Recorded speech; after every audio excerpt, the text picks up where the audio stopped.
The earliest known demigod mystery predates the shattering by millennia, tied to the enigmatic outer god, known as the Formless Mother, and what makes this so unsettling is that we have evidence of her influence woven into the very biology of at least one demigod bloodline, long before Marika ever shattered the Elden Ring, long before the Golden Order claimed dominion over the lands between, perhaps even before the Erd Tree itself took root in the world. This isn't just a question of missing lore or ambiguous item descriptions. The demigods of Elden Ring, those shattered children of Queen Marika the Eternal, are walking paradoxes, beings whose origins, transformations, and ultimate fates resist every attempt at clean explanation, and the deeper you dig into their stories, the more you realize that From Software has left us with a constellation of mysteries that may never have been meant to resolve neatly. Some of these enigmas are subtle, the kind that only reveal themselves after hundreds of hours spent cross-referencing item descriptions and architectural details. Others are glaring absences, characters mentioned in hushed tones whose actual role in the world's history remains almost completely obscured. And then there are the contradictions, the places where the lore seems to fold back on itself, where two equally valid interpretations lead to completely incompatible conclusions about who these demigods were, what they became, and why the world broke the way it did. We're talking about fundamental questions here. Why does Mog, Lord of Blood, bear the cursed omen horn, yet also channel the power of an outer god that predates his birth? What actually happened to Godwyn the Golden Soul, and why does his death, alone among all the demigods, produce a corruption that spreads like a plague through the roots of the Erd Tree itself? Where is Miquella's physical body during the events of the base game?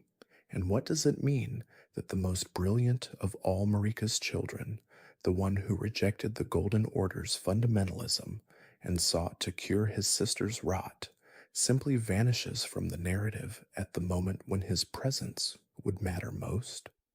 These aren't idle curiosities. Every unanswered question about the demigods is also a question about the nature of godhood itself in this world, about whether divinity is inherited or imposed, about what it costs to be born into a role you never chose. The demigods are the children of a god, yes, but they're also the children of ambition, of political expedience, of unions that seem designed less for love than for the consolidation of cosmic power. Marika's offspring don't just inherit her strength, they inherit her contradictions, her secrets, and perhaps most importantly, her enemies, both the ones she made and the ones that existed long before she claimed her throne.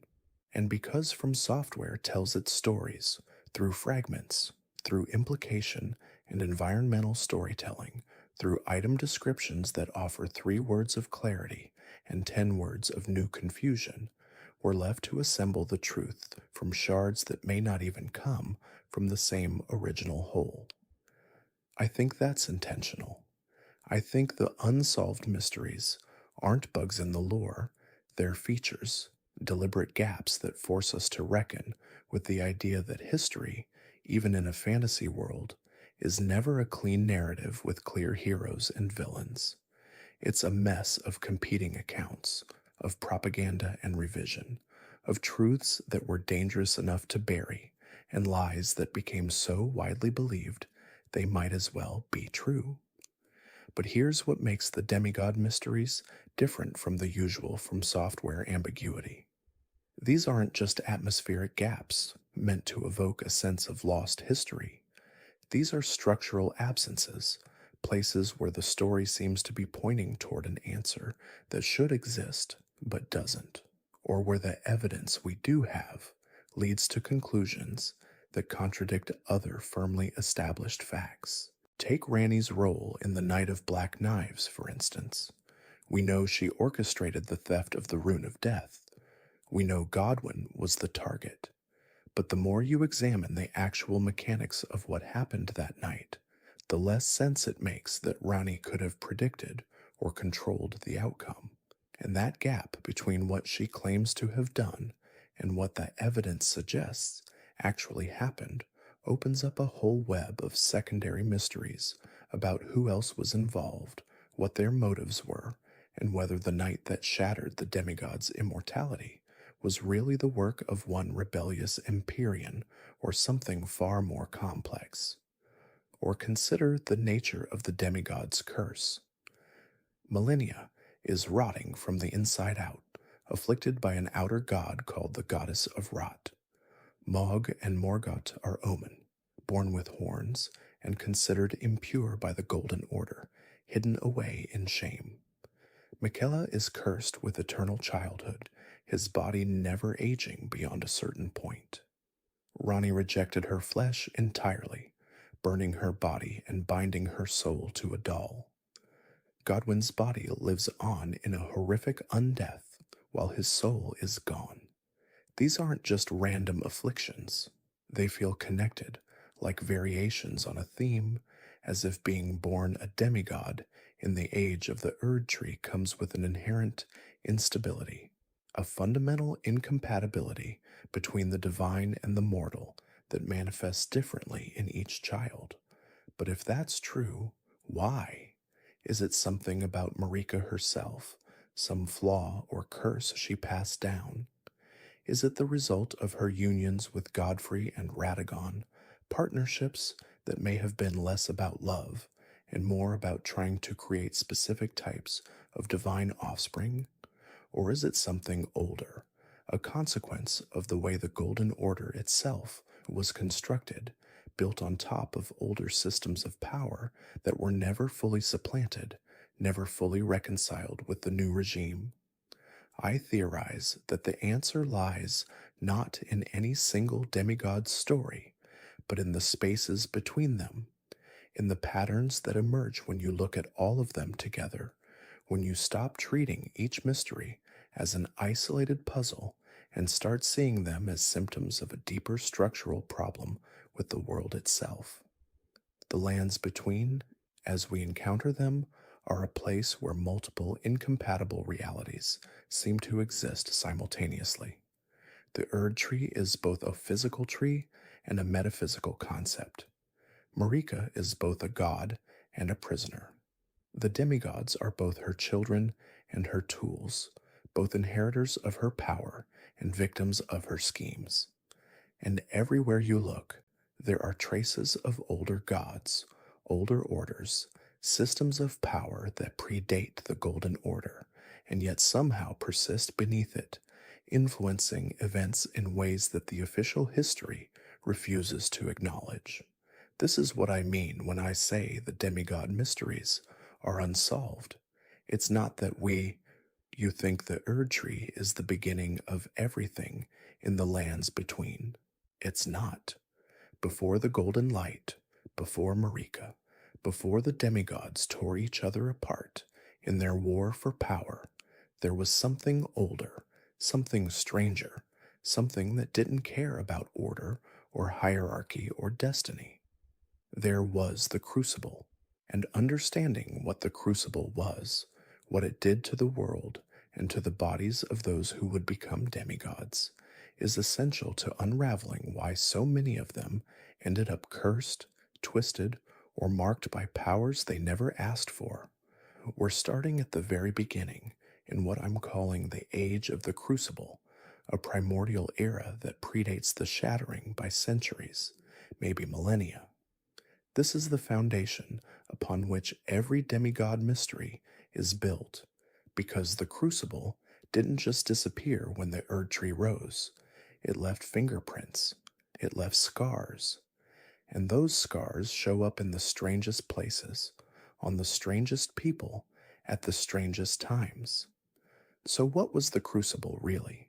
The game describes it as a primordial form of the Erd Tree, but I think that's a retrospective label, a way for the Golden Order to claim ownership of something that existed long before they did. The Crucible, as far as I can tell from the item descriptions and environmental storytelling, was a swirling, chaotic mass of pure life energy. Not life as in gentle and nurturing, but life as in raw, unfiltered, indiscriminate creation. It was the source of all living things in the lands between, but it didn't create them with any plan or purpose. It just made them, and they were wild, and they were blended together in ways that later civilizations would call monstrous. The Crucible's essence manifested physically in the world as what the game calls aspects, these aberrant growths and mutations that we see referenced throughout Elden Ring. Horns, tails, wings that don't quite look like bird wings, scales that shouldn't be on mammalian bodies. The Crucible didn't respect the boundaries between species or forms. Everything that came from it was a little bit of everything else, all mixed together. And here's the critical part, the part that connects directly to the demigods. Those traits didn't vanish when the Crucible's era ended. They persisted, they got passed down, inherited, woven into bloodlines that would eventually produce Godwyn, Millennia, Morgott, Moog, and the rest. We see this most clearly in the Crucible Knight armor and incantations. The Crucible Knights, who we'll talk about more in a moment, were warriors who could channel specific aspects of the Crucible, growing temporary horns or tails or wings in combat. But the fact that this was possible, that the Crucible's power could be invoked and manifested in human bodies, tells us something crucial. The Crucible wasn't just an abstract concept or a distant source of magic. It was, and to some extent still is, present in the flesh and blood of living beings. When Godwyn grows those death roots from his corpse, spreading like a cancer through the lands between, I think we're seeing a Crucible trait expressing itself in a new, horrifying way. When Millennia blooms into the Scarlet Ionia, her body transforming and regenerating in ways that defy normal biology, that's Crucible energy, twisted by the influence of the Scarlet Rot, but fundamentally rooted in that ancient, primordial mutability. But the Crucible didn't rule the lands between alone. During this era, the ancient dragons were the dominant power, the apex of civilization, if you can call it that. These weren't the dragons you fight in Limgrave or Caelid, at least not most of them. These were the dragons of Farum Azula, the ancient seat of dragon power, and they were led by Placidusax, the Dragon Lord, who served as Elden Lord to a god we never get to meet. The game tells us that Placidusax's god fled, abandoned him, and he's been waiting in Farum Azula ever since, existing outside of time, still loyal, still hoping for a return that will probably never come. I theorize that the dragon's rule during the Crucible era was fundamentally different from what came later. The Golden Order, when it eventually rose, was all about imposing structure, creating hierarchies, defining what was pure and what was corrupt. The dragons, as far as I can tell, didn't do that. They ruled through raw power, sure, but they coexisted with the Crucible's chaos. Farum Azula's architecture, which blends stone and storm and gravity in ways that shouldn't be possible, suggests a civilization that understood and maybe even embraced the mutability of reality. The ancient dragons used lightning, which the game explicitly connects to the Crucible through various item descriptions, and their scales, their stone-like flesh, their ability to exist partially outside of normal time. All of that speaks to beings who were shaped by the Crucible, but managed to maintain coherent forms, coherent identities. And then everything changed. The Greater Will, an outer god, possibly the most powerful outer god, although that's debatable, sent the Elden beast to the lands between.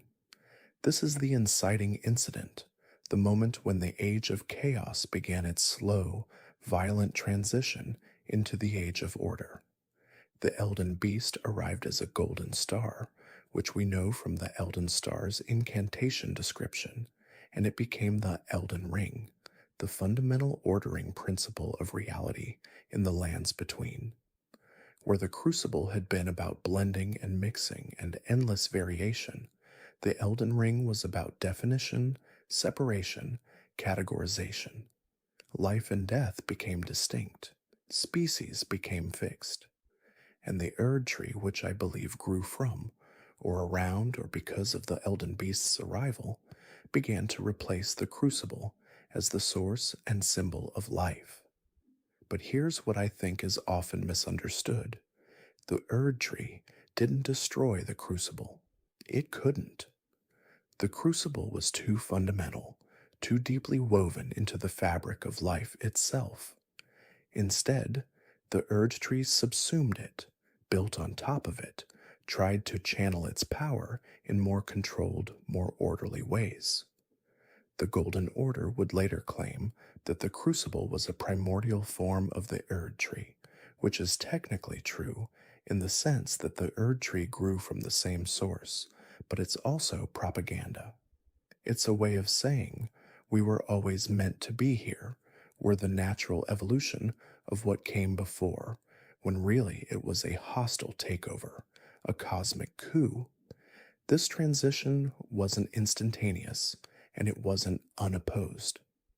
The fire giants, who worshiped the fell god of fire, represented one form of resistance.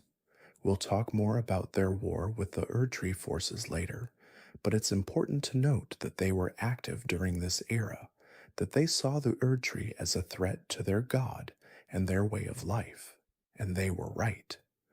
The fell god's flame, which we eventually used to burn the Erdtree, was the one power the Golden Order truly feared, the one thing they couldn't control or incorporate.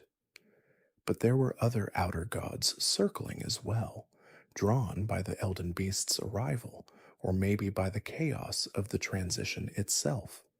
The Formless Mother, an outer god associated with blood and wounds and a kind of ecstatic suffering, began exerting her influence during this period. We know this because her power, her curse if you want to call it that, shows up in Mog, one of Marika's children, and Mog was born during or shortly after this transitional era. The Formless Mother's influence is different from the Crucible's, more focused, more intentional. Where the Crucible created random mutations, the Formless Mother grants power through blood, through wounding, through rituals that are honestly pretty disturbing when you dig into them.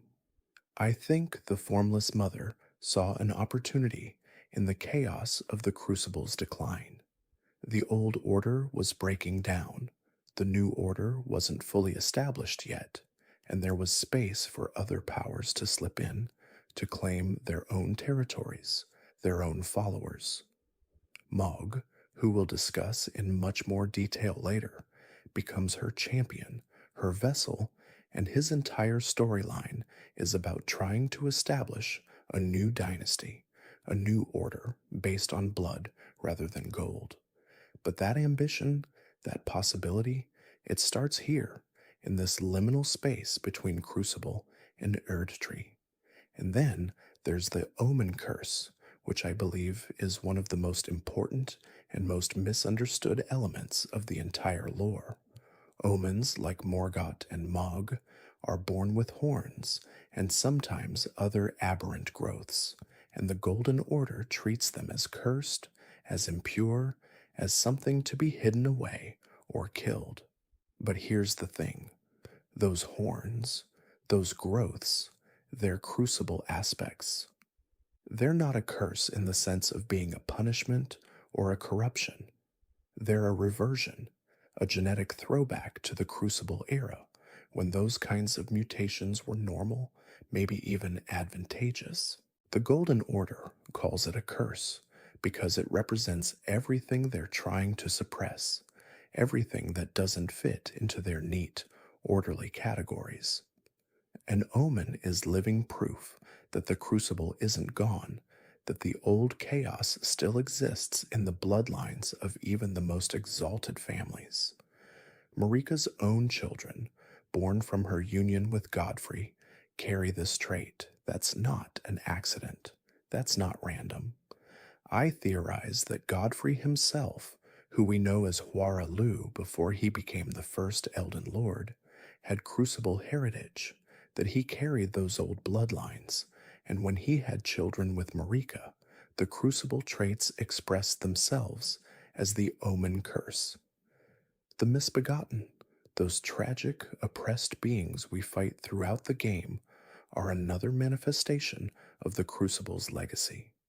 They're described as having animalistic traits, wings that don't quite work, leonine features mixed with human bodies, and they're treated as slaves, as lesser beings by the societies that came after. But I think the misbegotten are actually closer to what the Crucible's original creations looked like, before the Erd Tree imposed its order, before species became fixed and separate. They're not degraded or corrupted. They're remnants or survivors of an older way of being. As we move into the rise of the first demigods, we have to talk about Godfrey, or Huara Lu as he was originally known. The game tells us he was a warrior of incredible strength, a barbarian lord who conquered and killed, and eventually caught the attention of Marika herself. But why him? Why did Marika, who was establishing the Golden Order, who was trying to create a new, orderly world, choose a warrior who was so clearly connected to the old, chaotic ways? I think it's because Marika understood something that the later Golden Order forgot or deliberately suppressed. You can't build a new order without power, and the Crucible, for all its chaos, was a source of immense power. Godfrey's strength, his ability to fight and conquer and subdue, that came from the Crucible. His connection to Serosh, the lion regent who clings to his back and helps him control his bloodlust, that's a Crucible relationship, a blending of human and beast that the Golden Order would later condemn. But Marika needed that strength. She needed someone who could fight the fire giants, who could subdue the dragons, who could enforce the new order through sheer physical dominance. So Godfrey became the first Elden Lord, and his warriors, the most elite among them, became the Crucible Knights. These weren't just skilled fighters, they were infused with the Crucible's power, able to manifest its aspects in combat, growing horns for devastating charges, or tails for sweeping attacks, or wings for aerial strikes. The Crucible Knights represent the Golden Order's attempt to harness and control the Crucible, to use its power without succumbing to its chaos. And for a while, it worked. The Crucible Knights were instrumental in establishing the Erd Tree's dominance, in fighting the wars that made the Golden Order possible. But there's a tension there, a fundamental contradiction. How do you celebrate and utilize Crucible power in your elite warriors while simultaneously condemning Crucible traits as curses when they appear in your own children? The Golden Order never resolved this contradiction. They just papered over it, honored the Crucible Knights as heroes of a bygone era while throwing omen babies into sewers. That hypocrisy, that refusal to acknowledge what the Crucible actually meant, it's one of the core failures of the Golden Order, and it comes back to haunt them in the form of Morgott and Mog, omen princes who refuse to stay hidden. During this same era, the Golden Order took another crucial step. They sealed away destined death. Destined death, which we learn about through Malekith's storyline, was the power that allowed things to truly die, to pass beyond the Erd Tree's cycle of rebirth and return. The Rune of Death, as it's sometimes called, was part of the original Elden Ring, but Marika, for reasons we'll explore later, decided it was too dangerous, too chaotic, too much of a threat to the order she was trying to build, so she gave it to Malekith, her shadow, her most loyal servant, and told him to keep it sealed away, to make sure no one could ever use it. This decision has consequences that ripple through the entire timeline. Without destined death, nothing in the lands between can truly die. Souls return to the Erd Tree, bodies can be revived or reanimated, and the natural cycle of life and death is broken. This seems like a good thing at first, like a gift, but it's actually a prison. It means suffering can't end. It means mistakes can't be buried. It means the past never really passes. It just accumulates, layer upon layer, until the weight of it becomes unbearable. The twin bird, mentioned in several item descriptions, was active during this transitional period as well. The twin bird was a messenger or servant of the death birds, those ancient creatures who presided over death before the Golden Order took over. The twin bird represents the duality of life and death, the idea that they're not opposites, but partners, two halves of a natural cycle. The death bird's power, their ghost flame, was a form of death that existed outside the Erd Tree's control, and the Golden Order spent considerable effort suppressing it, pushing it to the margins, making sure that their version of death, death that feeds back into the Erd Tree, became the only acceptable form. I think the twin bird's presence in this era is significant because it shows that death, real death, was still possible, still present, before Marika sealed it away. The transition from Crucible to Erd Tree wasn't just about changing the source of life. It was about changing the nature of death, about taking something that had been wild and natural and making it controlled and purposeful. The ancestral followers, who we encounter in Seofor River and other underground areas, were worshippers of the Crucible who maintained their practices even as the world above changed. They performed rituals to harness the Crucible's chaotic life energy, using it to strengthen themselves, to commune with the spirits of animals, to maintain a connection to that older way of being. The ancestral followers are fascinating because they're not corrupted or evil. They're just following a different path, honoring a different source of power. The Golden Order pushes them underground, literally and figuratively, but they persist, and their existence is a reminder that the Crucible never fully went away.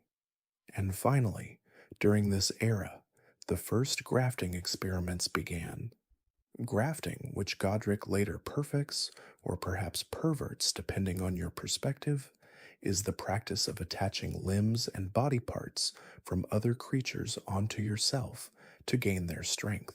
It's horrifying, yes, but it's also a logical extension of Crucible philosophy. If the Crucible was about blending forms, about combining traits from different species, then grafting is just a crude, surgical way of achieving the same thing. The early experiments were probably attempts to replicate the Crucible's power, to manually create the kinds of hybrid vigor that the Crucible had produced naturally.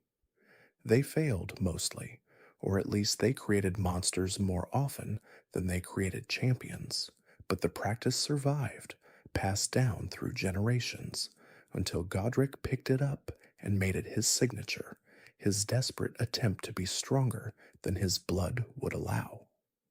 The fell god's flame represented something Marika could not tolerate, a source of power entirely outside her control, and so she did what she would do again and again throughout her reign. She took it. The war against the fire giants wasn't merely conquest, it was annihilation with purpose. The giants, those colossal red-haired beings who tended the flame atop the mountaintops of the giants, were systematically slaughtered. Their civilization, which had existed since time immemorial, was reduced to a single survivor, the last fire giant, cursed to tend the flame in isolation for eternity. I think this genocide reveals something crucial about Marika's methodology. She didn't just want to defeat her enemies, she wanted to subsume their power, to fold every source of strength in the lands between into her golden order or erase it entirely. The fell god's flame, that primal fire that could burn the Erd tree itself, was stolen and contained, its threat neutralized, but its power preserved for potential use. You can see the scars of this war even now. The entire mountain range is a graveyard, littered with the enormous corpses of giants frozen in the snow, their bodies too massive to fully decay. But even as Marika was consolidating her power over the living, she faced a challenge from the guardians of the dead. The Deathbirds, those skeletal avian creatures wreathed in ghost flame, had served as psychopomps since before anyone could remember, ferrying souls to their rest and overseeing the natural cycle of death. They weren't malevolent exactly, but they represented a system that predated the Erd tree, one where death was final and souls didn't return to the tree's roots to be reborn. This couldn't stand. The Golden Order's vision required that death itself be controlled, that souls be recycled back into the Erdtree's ecosystem rather than passing beyond into whatever lay on the other side. The Deathbirds and their twin bird mother, who commanded the Deathrite birds and wielded ghost flame with terrible grace, found themselves suddenly heretical simply by continuing to exist. I theorize that this is when Marika first began to truly grapple with the concept of destined death, that fundamental rune that governed mortality itself. The Deathbirds weren't destroyed, not entirely, but they were pushed to the margins, relegated to haunting cemeteries and ruins, their authority over death stripped away and given to Marika's own chosen vessel, Malekith. As the primordial form of the Golden Order took shape, it did so by systematically suppressing everything that had come before. The Crucible's influence, once celebrated, became something to be ashamed of. Those born with its blessings, the horns and wings and tails that mark them as touched by that ancient wellspring of life, were increasingly viewed with suspicion and fear. This is where the persecution of omens truly began in earnest. The first omens, those individuals born with the crucible's horns erupting from their flesh, were treated as cursed beings, monsters wearing human skin. In the capital, omen children had their horns brutally excised in infancy, a practice so traumatic that many didn't survive.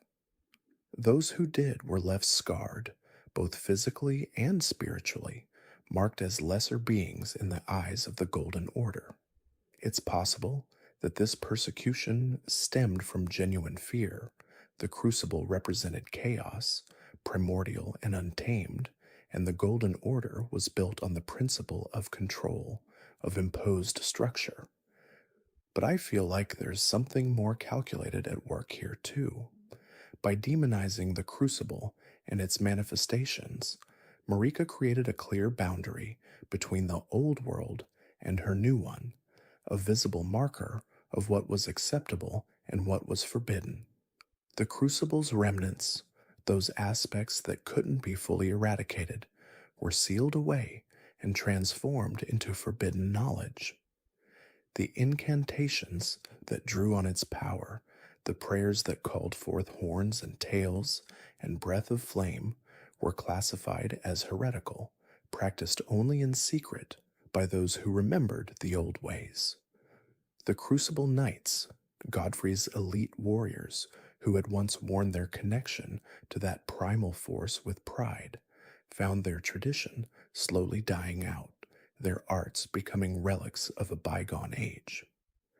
I think this represents one of the Golden Order's most insidious strategies. It didn't just defeat its enemies, it rewrote history to make them seem monstrous, to justify their suppression retroactively. The Crucible wasn't destroyed. It couldn't be. It was too fundamental to the nature of life itself. But it was buried, hidden beneath layers of dogma and propaganda until most people forgot it had ever been anything other than a curse. Speaking of which, this is also when the first encounters with the outer gods began to shape the political landscape of the lands between. These entities, cosmic forces that existed beyond the physical world and sought to exert their influence through mortal vessels, had always been present in some form. But Marika's consolidation of power drew their attention in new and dangerous ways. The formless mother, that blood soaked deity who promised power through pain and sacrifice, found worshippers among those who felt excluded from the Golden Order's light. The dynasty of blood, though it wouldn't fully emerge until much later, had its roots in this era, in the desperation of those who sought any source of power that didn't flow from the Erd tree. The frenzied flame, that howling chaos that sought to melt all things back into primordial unity, began to whisper to those driven mad by the Order's rigid structures. These weren't new gods exactly. I theorize they're more like fundamental forces of reality, aspects of existence that have always been present, but that gain strength when mortals give them attention and worship. Marika's response to these outer gods reveals her strategy.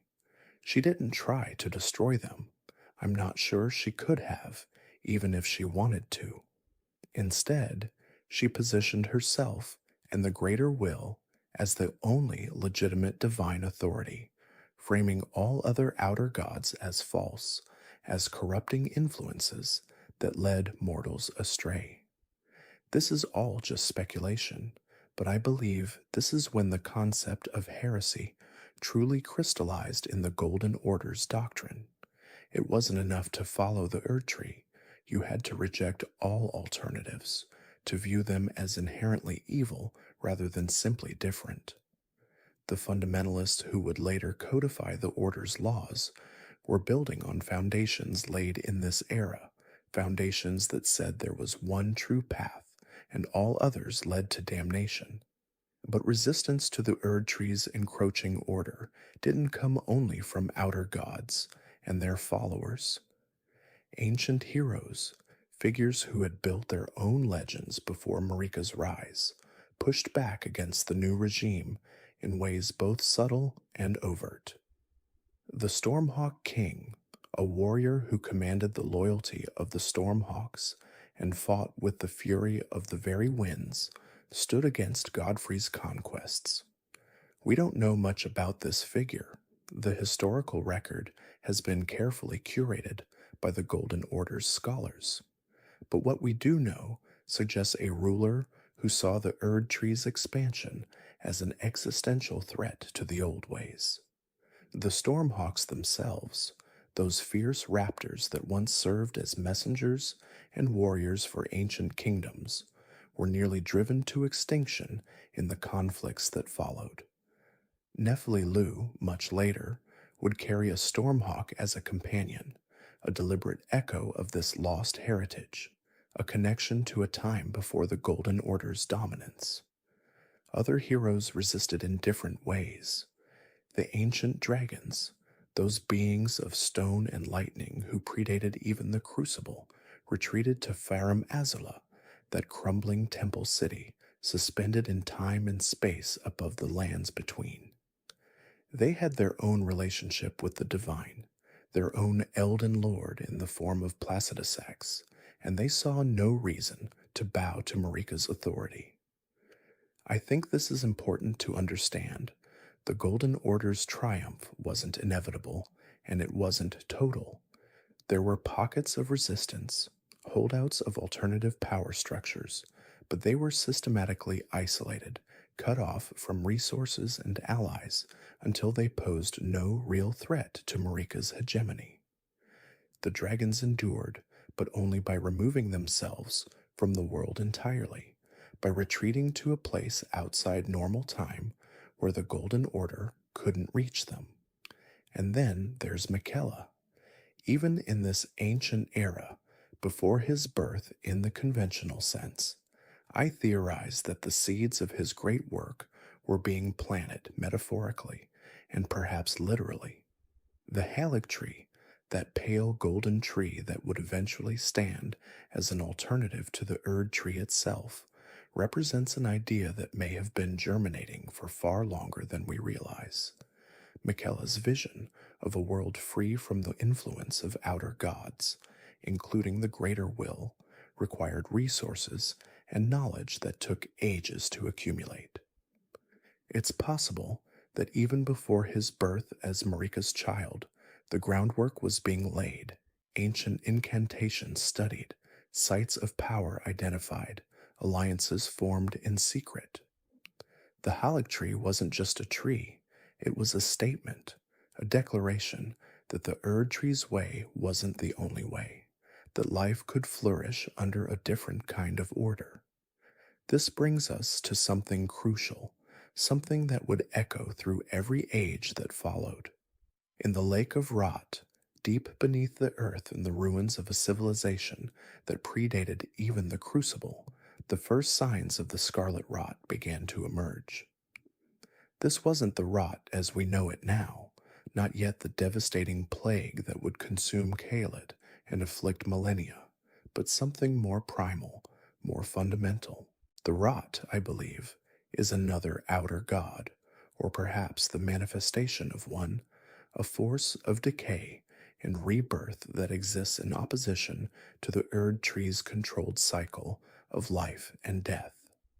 In the lake of rot, where the ancient ruins of a nameless city lie submerged in crimson corruption, this force had been sealed away, contained by whatever civilization had once thrived there. But seals weaken, and the rot is patient.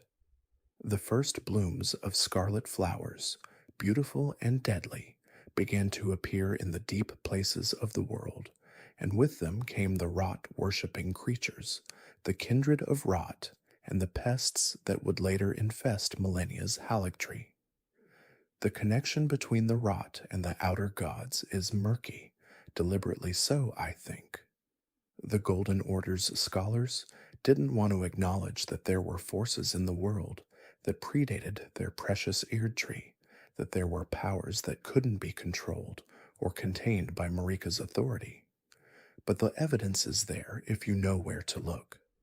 The scorpion stinger, a weapon that channels the rot, speaks of a goddess sealed away beneath the earth. The blue dancer charm tells of a fairy who taught a blind swordsman to fight, and that swordsman would later seal away the rot's influence, at least temporarily. These aren't just random stories, they're fragments of a larger narrative, one that reveals the rot as an active, intelligent force that has been seeking to break free and spread across the lands between since ancient times. As all these threads converged, as Marika's Golden Order suppressed the Crucible, stole the Fell God's flame, pushed back the Deathbirds, sealed away forbidden knowledge, and positioned itself as the sole legitimate divine authority, tensions began to build. The demigods, Marika's children, who would inherit her power and her ambitions, were not yet born, but the stage was being set for their conflicts. The outer gods, denied direct influence, began to seek mortal champions who could advance their agendas. The ancient civilizations that had been conquered or driven underground nursed their grievances and preserved their forbidden knowledge, waiting for an opportunity to reclaim what had been taken from them. And then there was the eclipse. Ancient astrologers, those scholars who studied the movements of the stars and the sun and moon, observed a phenomenon that defied explanation. The sun was swallowed by darkness, not in the natural way of a solar eclipse, but in a way that suggested something else, some other realm overlapping with their own. The sunless realm, that place of shadow and death that exists parallel to the lands between, became briefly visible, and with it came knowledge that the Golden Order would have preferred remain hidden. The eclipse, I theorize, revealed that death wasn't as controlled as Marika claimed, that there were places beyond her reach where souls went when they truly died, where the Erd tree's roots couldn't follow. This knowledge was dangerous. It suggested limits to Marika's power, and so it too was suppressed, classified as forbidden, studied only by heretics and those who sought to undermine the Golden Order. The Castle Soul scholars, much later, would attempt to recreate this eclipse, to call forth that moment when the boundaries between realms grew thin. They believed, or perhaps hoped, that the eclipse could restore true death to the world, that it could break the cycle of rebirth that the Erd tree had imposed. But in this ancient era, the first eclipse was simply observed, recorded, and then buried in archives that would gather dust for ages. The Mausoleum Knights, those headless warriors who guard the walking mausoleums where demigods are entombed, may have their origins in this era, in the first attempts to understand and control the boundary between life and death, between the world of light and the sunless realm. All of this, every conquest and suppression, every act of genocide and cultural erasure, every forbidden seal and hidden truth was building towards something. The shattering, that cataclysmic event that would tear the lands between apart and set demigod against demigod in a war that would never end, was already being foreshadowed in these ancient conflicts. The tensions between the outer gods and the greater will, between the old ways and the new order, between those who benefited from Marika's rule and those who suffered under it. These were fault lines that ran deep through the bedrock of reality itself. You could argue that the shattering was inevitable from the moment Marika claimed the Elden Ring, that her attempt to impose absolute order on a fundamentally chaotic world was always doomed to fail. But I think it's more complicated than that. The shattering wasn't just the result of external pressures, it was also the product of internal contradictions, of the Golden Order's own foundational hypocrisies coming home to roost. As the age of the Crucible drew to a close, as the primordial chaos was locked away, and the Golden Order stood triumphant over the ruins of everything that had come before, the lands between entered a new phase. The age of conquest was ending. The age of consolidation and codification was beginning. But beneath the surface, in the deep places and the forgotten corners, in the hearts of the persecuted and the minds of the ambitious, the seeds of rebellion were already sprouting. The crucible was sealed but not destroyed. The outer gods were denied but not defeated, and the ancient truths that Marika had tried to bury were still there, waiting to be rediscovered by those brave or foolish enough to seek them out. You've probably heard that Queen Marika the Eternal was the undisputed ruler of the lands between, the goddess who shaped an entire age. But here's what makes her story so fascinating, I think. She wasn't born into divinity. She wasn't even from the lands between originally. Marika was an outsider, a Numen, one of a long-lived race from beyond the fog-shrouded borders of this world, and somehow, through means that remain tantalizingly unclear, she became the living vessel of the Elden Ring itself. That ascension marks the true beginning of what we're calling the Golden Order's rise, an era that unfolds in the early centuries of Marika's reign, long before the shattering tore everything apart. This is the Golden Age proper, the time when the Erd tree's light reached every corner of the realm and grace flowed like water to those deemed worthy. So, what does it mean to be a vessel of the Elden Ring? The ring itself is this cosmic force, this metaphysical ordering principle that governs life, death, and the fundamental laws of reality in the lands between. When Marika became its vessel, she didn't just gain power, she became the anchor point for an entire cosmology. The Golden Order, as she established it, wasn't merely a political system or a religion, though it functioned as both. It was a restructuring of existence itself, a new set of rules written into the fabric of the world. Marika declared the Erd Tree, that colossal golden tree visible from every region of the lands between, as the sacred heart of this new order. The tree wasn't just symbolic, it was functional. Grace, that golden light that guides the worthy and marks the chosen, emanated from the Erd Tree like roots spreading through soil. If you were blessed by grace, you had purpose, direction, a place in Marika's design. If you weren't, well, you existed outside the system, and the Golden Order had very little patience for outsiders. But Marika couldn't consolidate this new order alone, not militarily anyway. Enter Godfrey. Before he bore that name, he was Huara Lu, a warrior chief from the Badlands, those untamed territories beyond the established kingdoms. The man was, by all accounts, an absolute force of nature. Fearsome doesn't quite capture it. This was someone who fought with such primal ferocity that Marika herself took notice, and when a goddess takes notice of a warrior, things tend to change rapidly. Godfrey, as he became known after his union with Marika, was named the first Elden Lord. That title is crucial. An Elden Lord isn't just a consort or a king.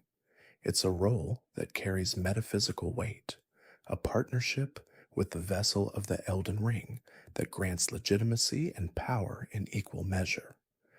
Through marriage to Marika, Godfrey became the martial arm of the Golden Order, the commander who would lead its armies and enforce its will across the lands between. Their union produced children, demigods born of a goddess and an Elden Lord, and the firstborn was Godwyn. Godwyn the Golden, as he came to be called, and that epithet wasn't hyperbole. By every account we have, Godwyn embodied the absolute ideal of the Golden Order. He was a warrior of unmatched skill, yes, but also possessed a kind of divine grace that made him beloved even among those who might otherwise resent the ruling powers. He befriended dragons, for crying out loud. In a world where dragons were ancient, powerful, and deeply dangerous, Godwyn somehow forged genuine bonds with them, leading to a peace between dragonkind and the Golden Order that would last for generations.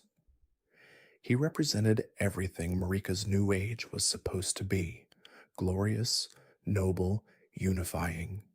Keep that image of Godwyn in mind, because his fate becomes one of the most tragic and consequential threads in this entire tapestry. But not all of Marika and Godfrey's children embodied that golden ideal. The Omen twins, Morgott and Mog, were born cursed.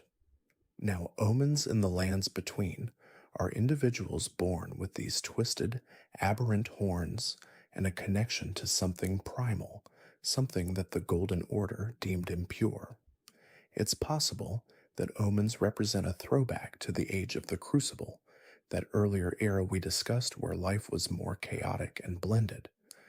The Golden Order, with its emphasis on purity and divine hierarchy, saw omens as abominations, mistakes to be hidden away or killed outright. Imagine being born as the child of a goddess and an Elden Lord, a demigod by blood, and yet being considered so fundamentally wrong that you're sealed beneath the capital city. That's what happened to Morgott and Mog. They were imprisoned in the subterranean depths beneath Landell, the royal capital, hidden from sight because their very existence contradicted the perfection Marika was trying to project. The fact that Marika, their own mother, allowed this tells you something about the ruthlessness underlying the Golden Order's golden veneer.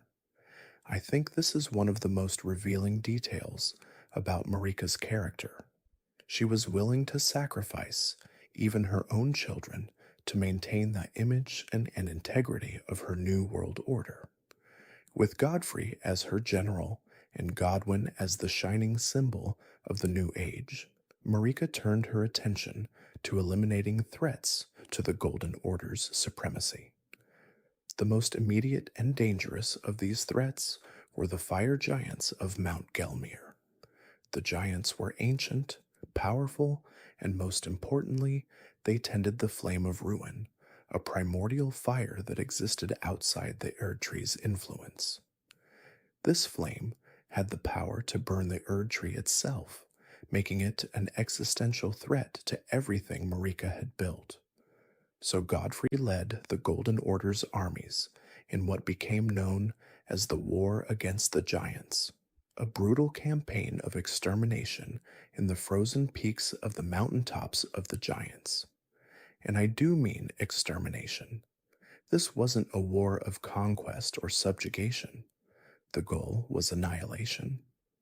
Godfrey and his forces systematically slaughtered the fire giants, wiping out an entire race to secure the Golden Order's future. But here's where it gets interesting. Marika commanded that the last fire giant be spared, just one, bound and cursed to guard the very flame of ruin his people had once tended freely. Why would she do that? I theorize it's because Marika understood something fundamental about cosmic forces. You can't just erase something as primal as the flame of ruin. It existed before the Erd Tree, before the Elden Ring, maybe before the greater will itself. Total annihilation of the giants might have destabilized the flame in unpredictable ways, or perhaps Marika wanted the option, however remote, of accessing that flame in the future. By keeping one giant alive, bound to his duty, she could control the flame without destroying it entirely. It's a decision that feels both pragmatic and cruel, which honestly seems to be Marika's signature approach to problem solving. With the giant threat neutralized, Marika turned to infrastructure. The Divine Towers, these massive structures scattered across the lands between, were constructed under her command. Each tower served as an anchor point for the Golden Order's power, physical manifestations of its reach and control. These weren't just monuments or fortresses. They held great runes, fragments of the Elden Ring's power that would later be distributed among Marika's children. The towers connected the disparate regions of the lands between into a unified network, all flowing back to the Erd Tree at the center. It's worth noting that these towers were built on sites of existing power, places that had significance long before Marika's reign. She wasn't creating power from nothing. She was redirecting existing ley lines, so to speak, channeling ancient energies into her new system. That's actually a recurring pattern with the Golden Order. It didn't replace everything that came before. It absorbed, recontextualized, and claimed dominion over it. As Marika consolidated power in the Heartlands, military campaigns continued on the frontiers. This brings us to Radagon, a figure who becomes absolutely central to understanding the later mysteries of the Golden Order. Radagon emerged as a champion during the Liurnian Wars, a prolonged conflict between the Golden Order and the Carian royal family of Liurnia. Now, Liurnia was and is the land of sorcerers, a region where magic flows as naturally as water through its lakes. The Carian royalty, led by Queen Renala of the Full Moon, commanded powerful glintstone sorceries and had no interest in submitting to Marika's theocratic rule.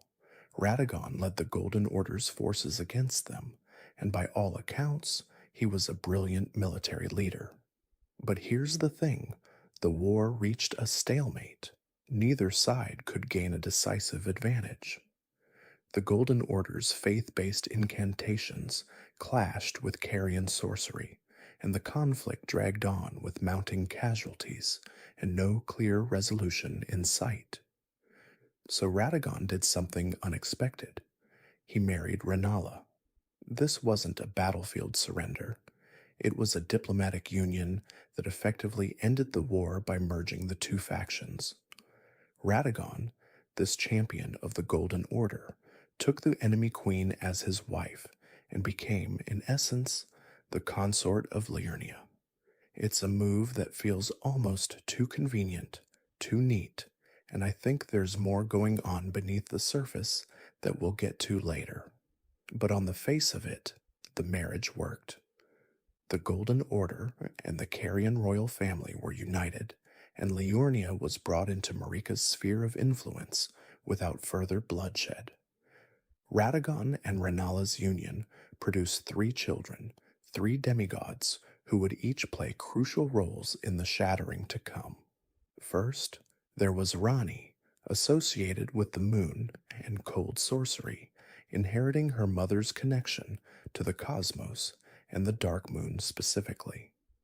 Then Radan, who would become known as Star Scourge Radan, a warrior of immense strength who mastered gravity magic to devastating effect.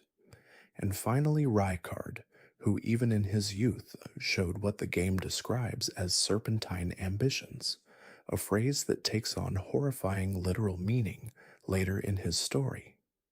These 3 children represented a blending of the Golden Order's divine lineage with Carian sorcery, a hybrid generation that didn't quite fit into either tradition perfectly. That liminal quality, I feel like, is part of what made them so dangerous and so important when the established order began to crumble.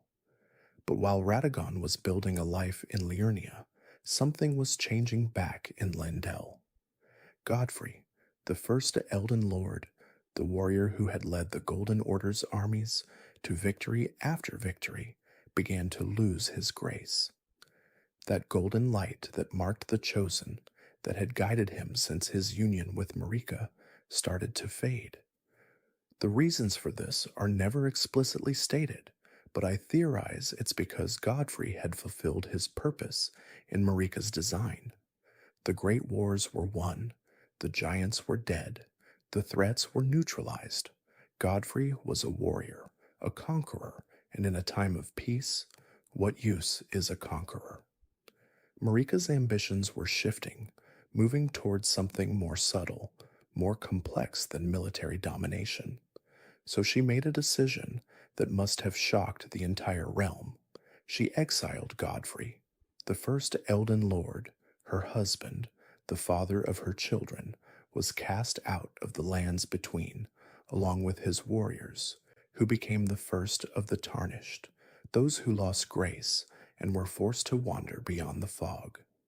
This exile is one of the most significant moments in the entire timeline, and its implications ripple through everything that follows. When Godfrey and his warriors lost their grace, they didn't just lose a blessing. They lost their place in the cosmic order, their purpose, their identity within Marika's system. They became tarnished, a term that carries both literal and metaphorical weight. But here's what's fascinating. Marika told them, or so the legends say, that they would see grace again one day, that they should grow strong in the lands beyond, and wait for the call to return. Was she planning the shattering even then? Did she know that her Golden Order would eventually need to be challenged, torn down, rebuilt? It's all speculation, but the fact that she exiled Godfrey rather than simply stripping him of his title suggests a longer game at play. With Godfrey gone, Marika needed a new Elden Lord. And who better than Radagon, the hero who had ended the Liurnian Wars and brought the sorcerers into the fold. Marika summoned him back from Liurnia, a command that Radagon apparently couldn't or wouldn't refuse. He left Renala, dissolving their marriage and abandoning his 3 children to return to Landel. Imagine being Renala in that moment. Your husband, the man who ended a war by marrying you, who fathered your children, simply leaves because the goddess calls. The game makes it clear that this abandonment shattered Renala emotionally. She retreated into her grand library, clutching the amber egg Radagon had given her, lost in grief and obsession. Her students and the Carian legacy continued, but Renala herself never recovered from that betrayal. Radagon became the second Elden Lord, taking the place Godfrey had once held. But this union was different, stranger, more paradoxical than anyone could have anticipated. Radagon didn't just marry Marika in a conventional sense. He merged with her. They became, in some way that defies easy explanation, the same being. Marika is Radagon. Radagon is Marika. You find this revelation carved in stone, a secret hidden in the capital, and it recontextualizes everything. When did this merger happen? Was Radagon always an aspect of Marika, a projection or alter ego she created for purposes we can only guess at? Or did they become one only after he returned to Landel? The game doesn't give us a clear answer, and honestly, I don't think there is one single truth here.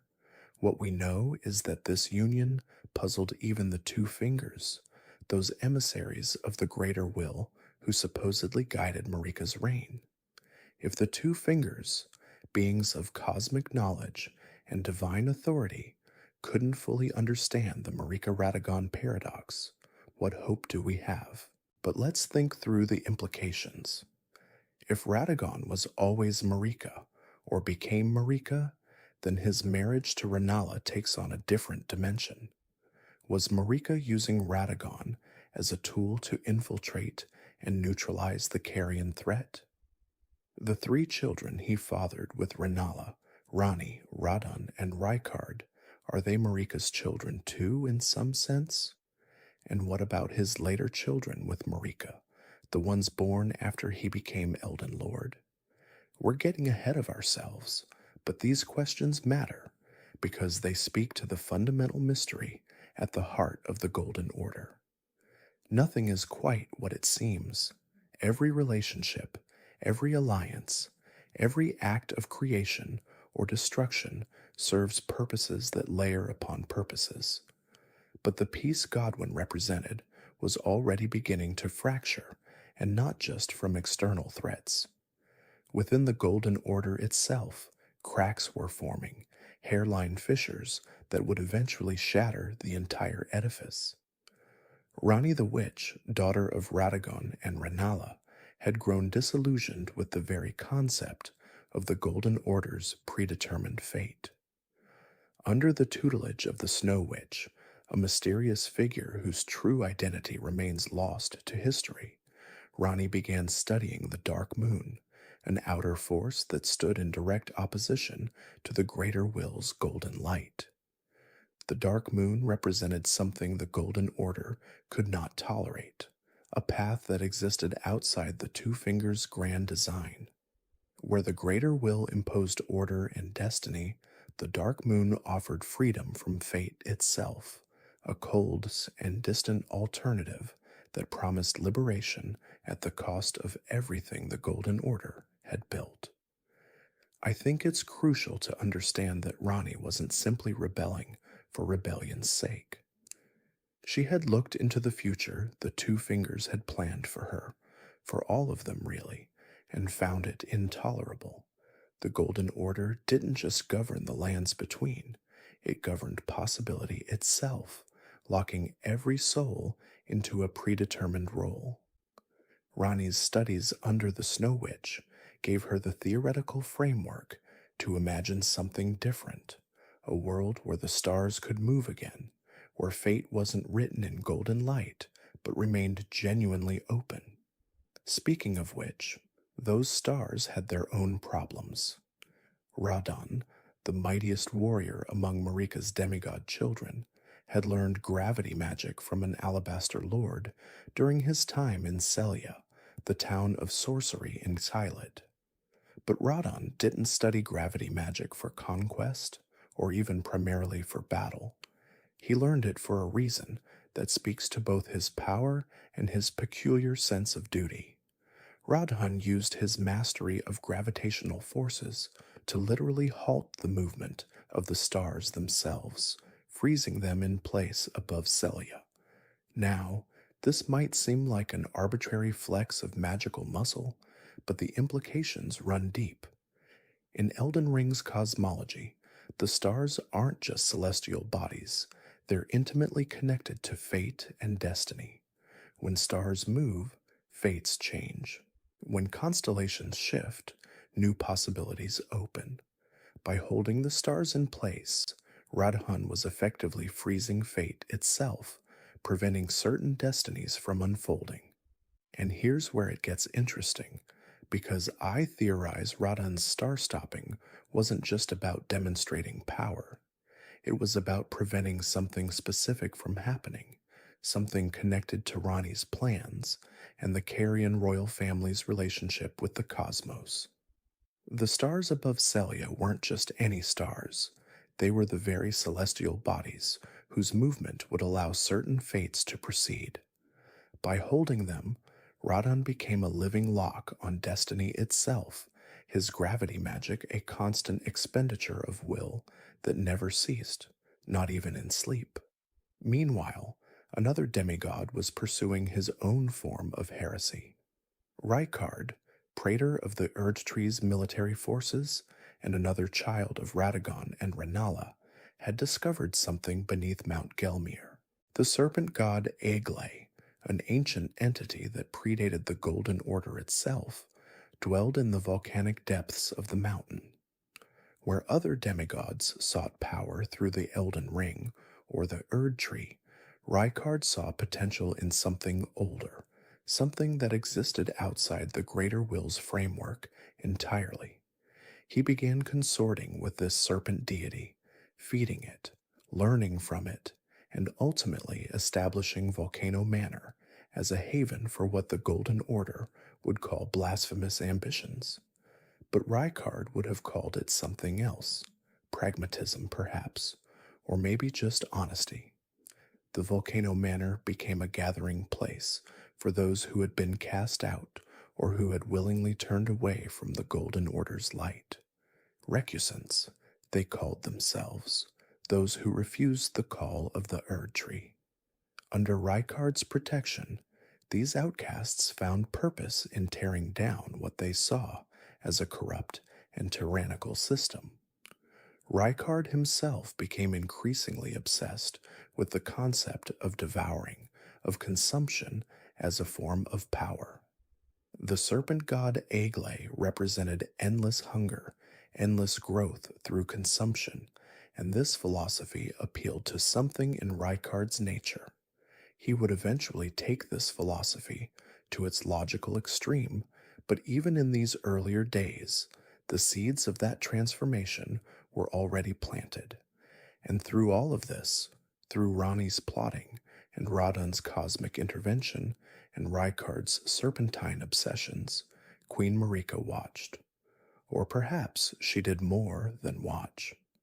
This is where we enter the most contentious and frankly confusing part of the entire timeline, the sequence of events that would shatter not just the Elden Ring, but the entire age of the Golden Order. What we know with certainty is this: Marika shattered the Elden Ring. The Elden Remembrance tells us she took up her hammer and struck the ring itself, breaking it into fragments in an act of defiance that echoed through every corner of the lands between. But the why and the when, those questions have haunted every tarnished scholar who's tried to piece together this history. The traditional narrative says Marika shattered the ring in grief and rage after Godwin's death that the loss of her firstborn, her golden child, drove her to destroy the very source of her power. And there's emotional logic to that interpretation. Godwin represented everything the Golden Order was supposed to protect, and his death proved that even the mightiest of Marika's children could be killed, that the Golden Order's promise of eternal life under the Erd Tree was ultimately hollow. But here's where I need to acknowledge that this is all just speculation, because the evidence suggests something far more complex and premeditated. The Night of the Black Knives, the assassination that killed Godwin, wasn't some random act of violence. It was a carefully orchestrated ritual that required specific tools, specific knowledge, and specific timing.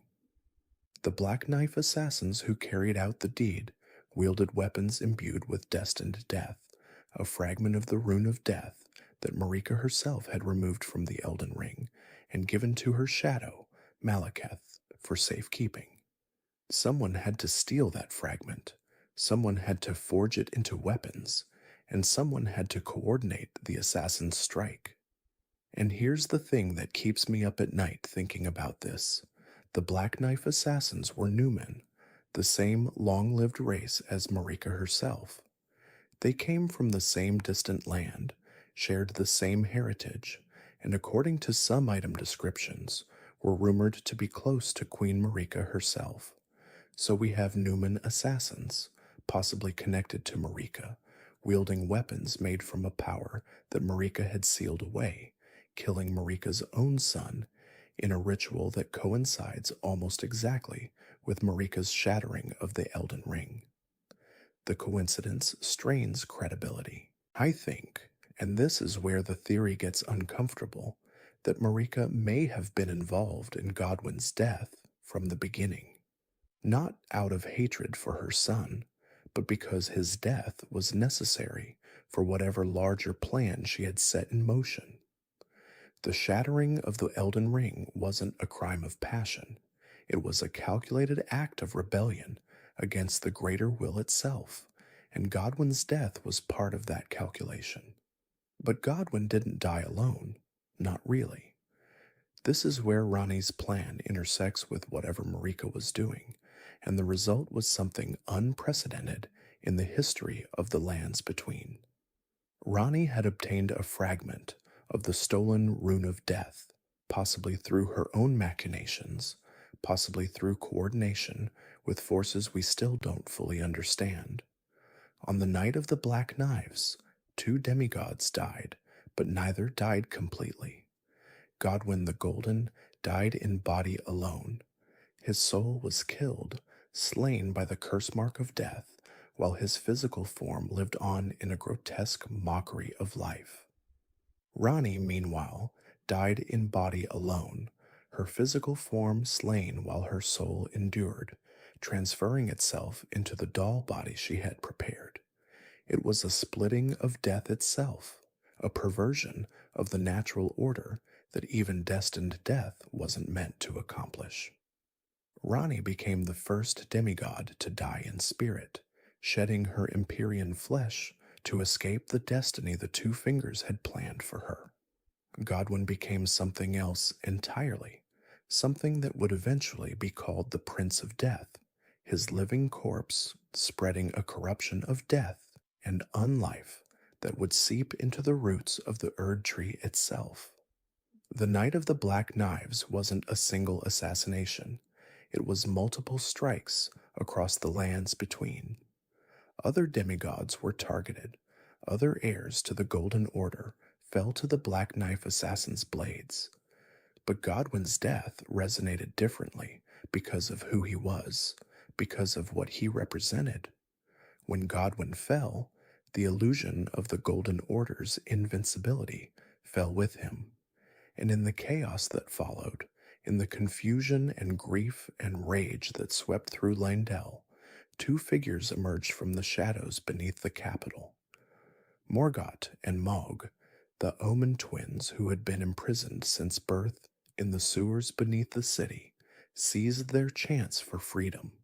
The exact mechanism of their escape remains unclear, but it's possible that the magical wards holding them weakened when Marika shattered the ring, or perhaps the guards simply abandoned their posts when the world above began to tear itself apart. Either way, the twins who had been hidden away as shameful secrets of the Golden Order walked free for the first time in their lives. But freedom meant different things to each of them.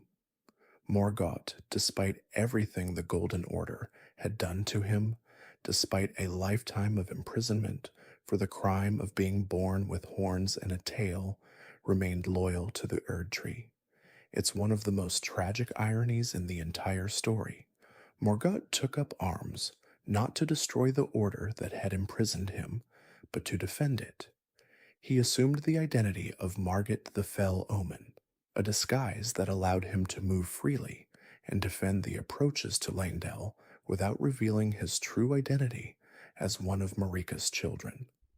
Morgott became the Erd Tree's most devoted guardian precisely because he had been rejected by it, as if by proving his worth in battle he could somehow earn the acceptance that had been denied him at birth.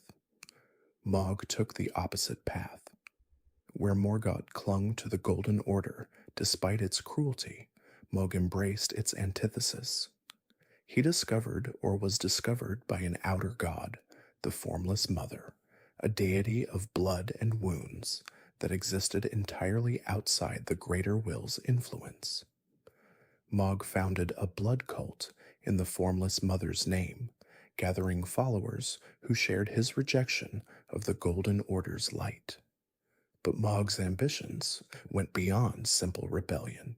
He had a plan, a vision for a new dynasty that would replace the Golden Order entirely. And for that plan, he needed an Empyrean, a being capable of becoming a god. So Mog did something that would have consequences still unfolding by the time you arrive in the lands between. He kidnapped Miquella. Miquella the Unalloyed, still trapped in his child's body, despite his divine nature, was stolen away from the Halig Tree he had created. Mog took him to Mugwin Palace, a hidden realm soaked in blood, and there began a ritual meant to elevate Miquella to godhood under the Formless Mother's influence, with Mog himself as consort. The fact that Miquella appeared to be unconscious or unresponsive during this process raises questions we still can't fully answer. Was Miquella truly helpless, or was something else happening? Some plan within a plan that even Mog didn't understand. With Miquella gone, his sister Millennia was left alone at the Halig Tree, waiting for a brother who would never return. Millennia, the blade of Miquella, who had never known defeat in battle despite the scarlet rot consuming her from within, became a static guardian of an unfinished dream. The Halig Tree, Miquella's grand alternative to the Erd Tree, stood incomplete, its growth arrested without its creator's presence. And so the demigods fractured into warring factions, each pursuing their own vision of what should come next. Radon held Kyled, still maintaining his gravity magic to keep the stars frozen, his Redmane forces defending Celia against all comers.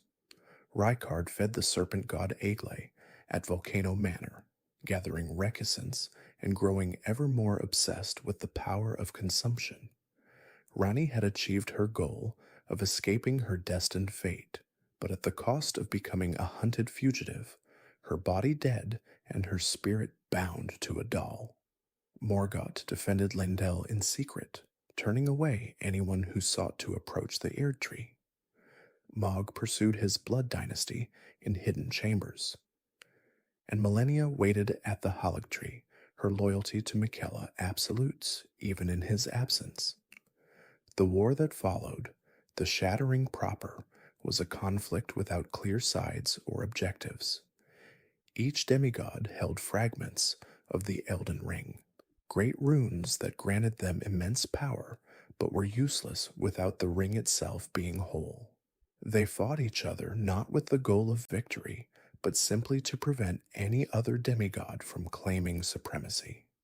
It was a war of stalemate, of endless conflict that reshaped the geography of the lands between itself.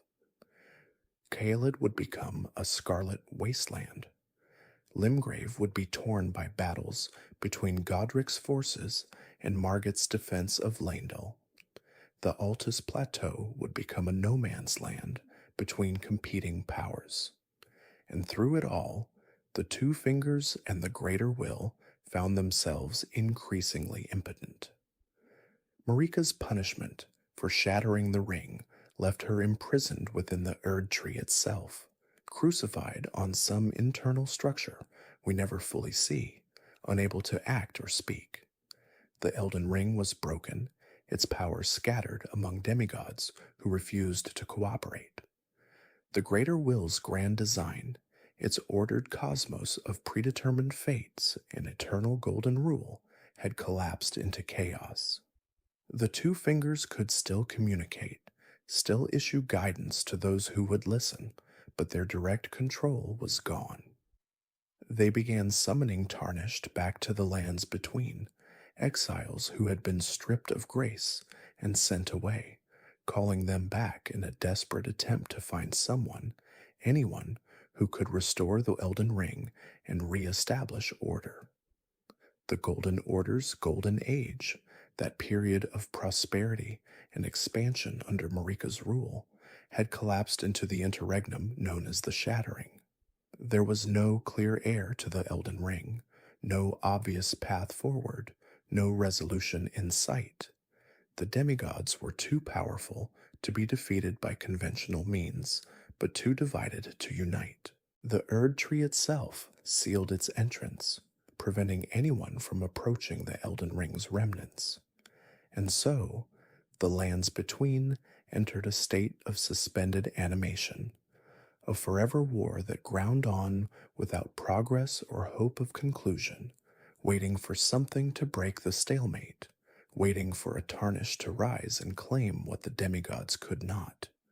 You think you know what the Night of the Black Knives was, don't you?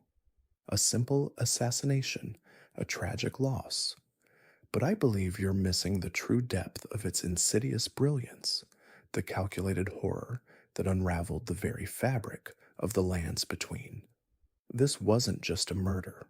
It was a surgical strike designed to dismantle an entire cosmic order, a conspiracy so profound it reshaped reality itself. We're about to peel back the layers of this pivotal event, from its shadowy inception to its devastating long-term consequences, revealing how one night of bloodshed set the stage for the Shattering and the world you now inhabit. As we transition from the seemingly unshakable dominance of the Golden Order, we arrive at an event that shatters its very foundations, the Night of the Black Knives. This isn't just a date on a calendar, it's a chasm in time, a pre-shattering moment that irrevocably altered the destiny of every living thing in the lands between.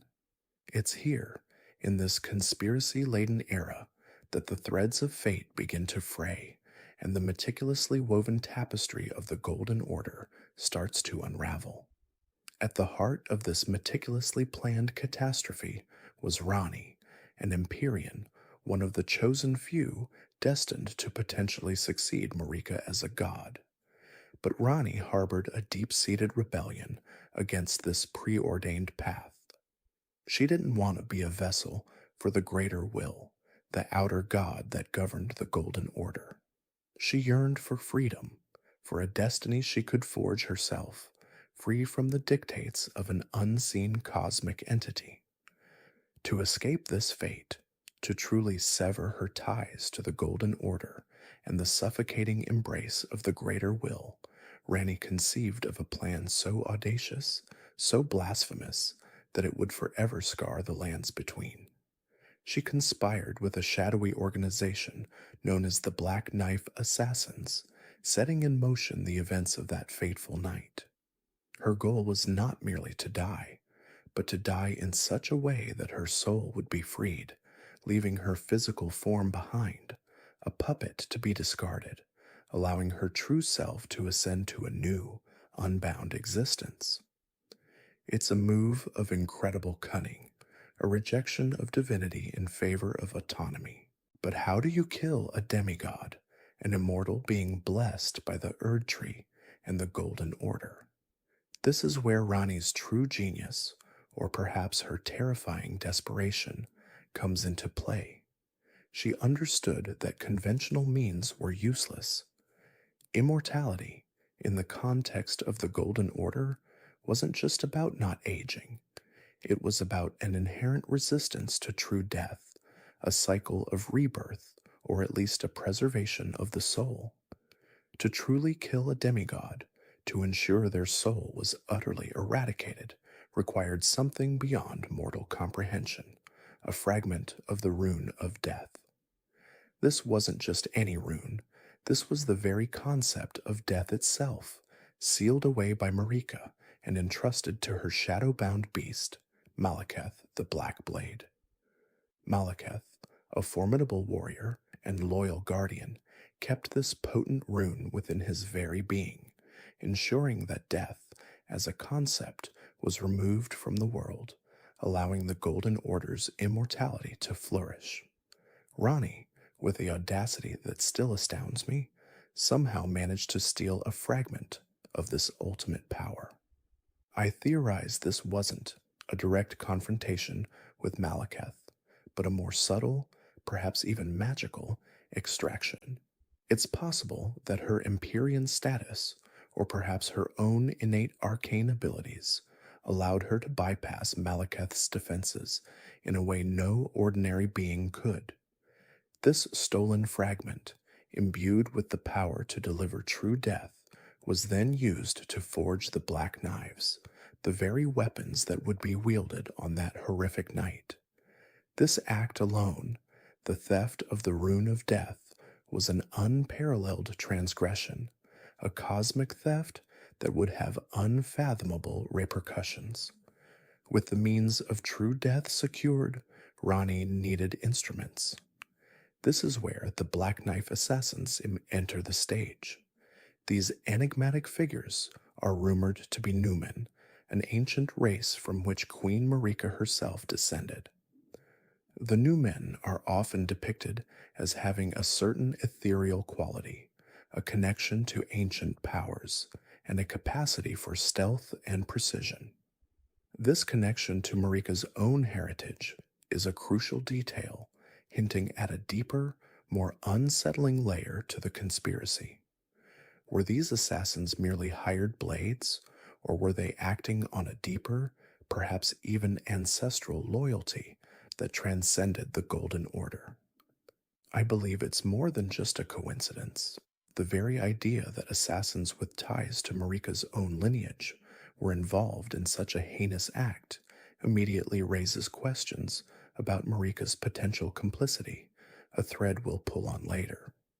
These assassins, with their silent movements and deadly precision, were perfectly suited for the task Rani laid before them. They were not just killers, they were instruments of cosmic change, their blades now imbued with the power to sever the very essence of a demigod. The target chosen for this audacious act was Godwyn the Golden. Why Godwyn? He was beloved, a paragon of the Golden Order, the firstborn son of Queen Marika and Godfrey, the first Elden Lord. His death would not only be a profound tragedy, but a symbolic blow to the Golden Order itself. He represented everything the Golden Order stood for: strength, nobility, and the promise of eternal life. His assassination was not about personal vendetta. It was a strategic move to destabilize the entire framework of the Golden Order. I think Rani understood that to truly break free, she needed to create an earthquake, not just a tremor. Godwyn's death would send shockwaves through the entire system, creating the chaos necessary for her own escape. His image as the golden demigod made him the perfect, most devastating target. His demise would be a direct challenge to the very concept of demigod immortality, a concept central to the Golden Order's authority. The assassination itself was executed with chilling precision, a testament to the Black Knife assassin's skill and Rani's meticulous planning. It didn't happen in a single, isolated incident. Instead, the assassination took place simultaneously in multiple locations. This detail is crucial. It wasn't just about killing Godwin, it was about how he was killed. The black knives, imbued with the rune of death, were used to strike Godwin in such a way that his soul was destroyed, utterly eradicated, while his physical body remained. This is a crucial distinction. It wasn't a simple death, it was a defilement, a perversion of the natural order. The simultaneous attacks suggest a coordinated effort to ensure that no intervention could save his soul, that the ritual of soul severing was complete. Imagine the terror, the confusion, as multiple assassins struck at once, ensuring the irreversible destruction of his essence. This wasn't about a quick, clean kill, it was about a targeted spiritual annihilation. And so, Godwin's soul was eradicated. This was the first true death of a demigod in the Golden Order, a moment of unprecedented horror and cosmic significance. Before this, demigods might be defeated, imprisoned, or even banished, but their souls, their fundamental essence, remained. Godwin's death marked a terrifying precedent, proving that even the most powerful beings, blessed by the Erdtree, were not immune to ultimate annihilation. This event fundamentally challenged the core tenets of the Golden Order, which preached an eternal cycle, a life without true end. The very concept of true death, once sealed away, had returned with a vengeance, and its first victim was the Golden Prince himself. It was a declaration that the Golden Order's promise of immortality was a fragile illusion, easily shattered by the right kind of blade. But the horror didn't end with the destruction of Godwin's soul. His body, now soulless and empty, became a vessel for something far more sinister. It began to corrupt the roots of the Erdtree, the very foundation of life and order in the lands between. This corruption manifested as Deathroot, a grotesque blight that spread throughout the land, a physical manifestation of Godwin's defiled state. The Erdtree, once a symbol of life and vitality, began to sicken, its roots intertwining with the spreading decay. This wasn't merely a symbolic consequence, it was a literal infection, a cancerous growth emanating from the very heart of the Golden Order. I theorize that the lingering power of the Rune of Death, still clinging to Godwin's soulless corpse, continued to radiate its destructive influence, twisting life into undeath. This physical corruption was a constant, horrifying reminder of the Night of the Black Knives, a festering wound that would never truly heal. The Black Knife assassins, as mentioned, were instrumental in this entire scheme. They used the stolen fragment of the Rune of Death to imbue their weapons, the Black Knives, with the power to kill demigods. This wasn't just an enchantment, it was a fundamental alteration of their blades, transforming them into instruments of true death. These weren't ordinary weapons. They were conduits for a cosmic force capable of severing the soul from the body in a way previously thought impossible. The fact that these specific weapons were forged from a fragment of the Rune of Death is paramount. It means that the assassins weren't just skilled, they were wielding a power that bypassed all conventional defenses, a power directly antithetical to the Golden Order's principles of immortality. This technological, or perhaps magical innovation was what made the Knight of the Black Knives truly effective and truly terrifying. Throughout this entire ordeal, Ronnie's involvement was hidden. She orchestrated the event with meticulous care, ensuring that her hand in Godwin's assassination remained a secret. Her goal, as I've mentioned, was to sever her ties to her Empyrean destiny by orchestrating a ritualistic death for herself simultaneously with Godwin's. She managed to escape her physical form, leaving behind a lifeless puppet and allowing her soul to inhabit an artificial body. This simultaneous, ritualistic death is what I believe allowed her to achieve her goal. While Godwin's soul was utterly destroyed, Ronnie's was freed. It's a complex, it's almost paradoxical act, using the power of true death to achieve a form of spiritual liberation.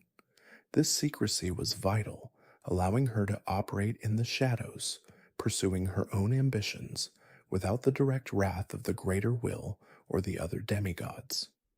Her machinations were a masterclass in subterfuge, a testament to her cunning and her unwavering resolve to escape her fate. Speaking of hidden hands, Marika's potential complicity in the Night of the Black Knives is a chilling possibility that cannot be ignored. The Black Knife assassins, as we've discussed, are tied to her Newman heritage. This connection is too strong to be dismissed as mere coincidence. Could Marika, the very queen of the Golden Order, have secretly sanctioned, or at least allowed, this horrific act?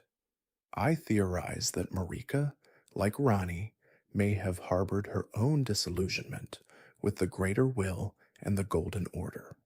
Perhaps she saw Godwin's death as a necessary catalyst for change, a violent shakeup that would allow for a new order to emerge. It's possible she provided the means, or at least the opportunity, for Ronnie to steal the Rune of Death, or perhaps she even directly commanded the Newman assassins. This is all just speculation, of course, but the familial ties to the assassins, combined with Marika's increasingly enigmatic behavior leading up to the shattering, paint a compelling, if unsettling, picture. If true, it would elevate the Night of the Black Knives from a mere assassination to a deep, internal betrayal at the highest levels of power. The assassination of Godwin created an immediate and profound rift among the demigods. It sowed distrust and fear, shattering any illusion of unity or invincibility. If Godwin the Golden, the beloved firstborn, could be struck down, who among them was truly safe? The demigods, once seemingly bound by shared lineage and the Golden Order, now looked at each other with suspicion. They began to consolidate power, to build their own armies, and to fortify their domains, anticipating further attacks. The sense of invulnerability that had defined their existence was gone, replaced by a gnawing anxiety. This internal strife, born from fear and suspicion, was a critical step towards the eventual shattering. It broke the bonds that held them together, turning potential allies into wary rivals. The Golden Order itself was profoundly shaken by Godwin's death. It challenged the very notion of demigod immortality, a cornerstone of its authority and its promise to its followers. If demigods could die a true death, what did that mean for the countless others who sought eternal life through the Erd Tree? The faith of the common folk, once unwavering, began to crack. The Golden Order's legitimacy was severely undermined, its power questioned. This was more than just a political crisis. It was a spiritual one, a profound blow to the cosmic order it represented. The death of Godwin was a public, undeniable demonstration that the Golden Order was not, in fact, omnipotent. It proved that even its most sacred tenets could be violated, its most cherished promises broken. Adding to this systemic decay, the Erd tree's roots began to visibly decay due to Godwin's corrupted body. This wasn't merely an aesthetic change, it was a literal weakening of the foundation of the Golden Order. The Erd tree was not just a tree, it was the physical manifestation of the Elden Ring's power, the source of grace, and the very lifeblood of the lands between. Its corruption meant that the entire ecosystem, both physical and spiritual, was being poisoned from within. The spread of Deathroot wasn't just a localized blight, it was a cancer spreading through the heart of reality, weakening the land, corrupting its inhabitants, and foretelling a greater collapse. The once vibrant golden glow of the Erd tree began to dim, its life force slowly being siphoned away by the encroaching decay. Ultimately, the Night of the Black Knives marks the beginning of the end for the Golden Order's stability. It was the first domino to fall, triggering a chain reaction of distrust, rebellion, and decay that would ultimately lead to the cataclysmic event known as the Shattering. This single night of bloodshed wasn't an isolated incident. It was the opening salvo in a war for the very soul of the lands between, a war that continues to reverberate through time. The consequences of this night were so profound, so far reaching, that they set the stage for every major conflict and tragedy that followed, leading directly to the fractured world you now explore. But the Night of the Black Knives wasn't the only conspiracy at play, nor was it the only event that propelled the lands between towards its eventual doom. As we move into the next chapter, we'll delve deeper into the escalating tensions and further betrayals that followed this pivotal, horrific night. We left off with the chilling aftermath of the Night of the Black Knives, a night that irrevocably altered the destiny of the lands between. Now, we delve deeper into the immediate and far-reaching consequences of this pivotal event, picking up precisely as the dust began to settle, revealing a landscape forever scarred. Rani, having orchestrated this macabre ballet, was not content to simply disappear. Her true objective, I believe, was far grander than mere survival. She used the stolen fragment of the Rune of Death not to truly die, but to shed her Empyrean flesh, transferring her soul into a spectral puppet-like doll. This was a calculated move, a defiant rejection of the greater will's predetermined path for her. You see, as an Empyrean, Rani was destined to become a god, a vessel for a new Elden Lord, a role she vehemently opposed. This act of self-mutilation, of soul transference, was her declaration of independence, a radical act of self-preservation that simultaneously initiated her long-game rebellion against the cosmic order. It's possible that this grotesque transformation was not just a means to an end, but also a symbolic severing of her ties to the Golden Order, a public disavowal of her former identity. I theorize that the doll body, while fragile, offered her a freedom that her original divinely appointed form never could. It was a prison and a liberation all at once, a paradox that perfectly encapsulates Rani's complex character. This act, while outwardly appearing as a retreat, was in fact an aggressive maneuver, a strategic withdrawal that allowed her to operate from the shadows, free from the direct scrutiny of the Two Fingers and the Greater Will. As Rani slipped into her new, ethereal existence, the Black Knife assassins, her instruments of chaos, scattered across the vast expanse of the lands between. They were no longer a cohesive unit, but rather fragments of a broken blade, hunted relentlessly by the forces loyal to the Golden Order. This wasn't merely a punitive measure, It was a desperate attempt to erase any trace of the conspiracy, to silence those who knew too much. The Golden Order, I believe, was acutely aware of the existential threat posed by this assassination. It wasn't just the death of a demigod, it was a direct challenge to their authority, a crack in the foundation of their divine rule. The assassins, once cloaked in shadow, now became hunted prey, their black cloaks and daggers a symbol of defiance and a target for retribution.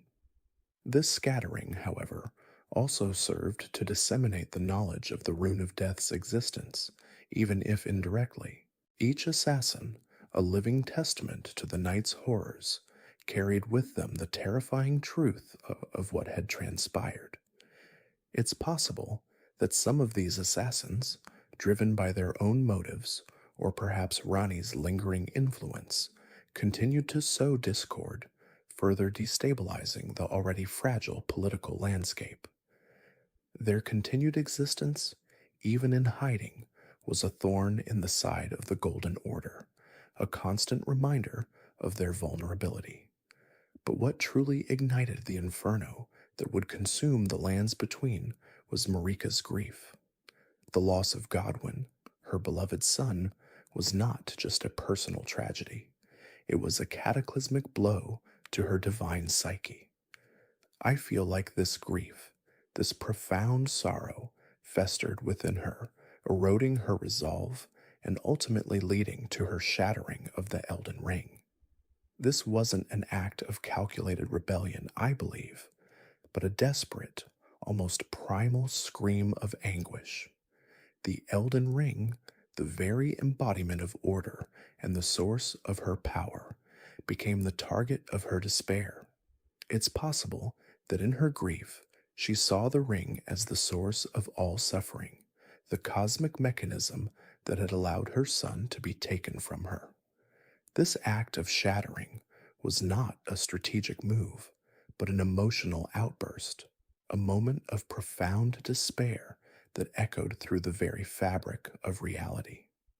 I theorize that Marika, in her divine wisdom, understood the implications of Godwin's death. She knew that the Golden Order, built upon the concept of life and death, had been fundamentally compromised. Godwin's soul death, coupled with his body's continued existence, was an affront to the very principles she upheld. Her shattering of the ring, therefore, could be seen as a desperate attempt to reset the cosmic scales, to impose a new order, even if that order was born from chaos. The shattering of the Elden Ring, triggered by the chaos and instability wrought by Godwin's death, was not an instantaneous event, but a cataclysmic unraveling. It was a chain reaction, a domino effect, where one tragic event led to another, each more devastating than the last. The sudden absence of the Elden Ring's unifying influence plunged the lands between into an unprecedented era of discord. The very laws of causality seemed to bend and break. This wasn't just a political upheaval, it was a fundamental shift in the cosmic order. The world itself began to weep, its very essence fracturing alongside the ring. I believe this period was marked by a palpable sense of existential dread, a feeling that the world was quite literally coming apart at the seams. The once clear lines of divine authority blurred, giving way to a terrifying power vacuum. With the Elden Ring shattered into countless great runes, the demigods, Marika's offspring, began to war over these fragments, each seeking to claim a piece of their mother's shattered power. This was the true beginning of the era, known simply as the Shattering. It was a brutal, fratricidal conflict, a war of ambition and greed fueled by the allure of ultimate power. Each great rune, infused with a portion of the Elden Ring's authority, offered its wielder immense strength, a tantalizing promise of dominion.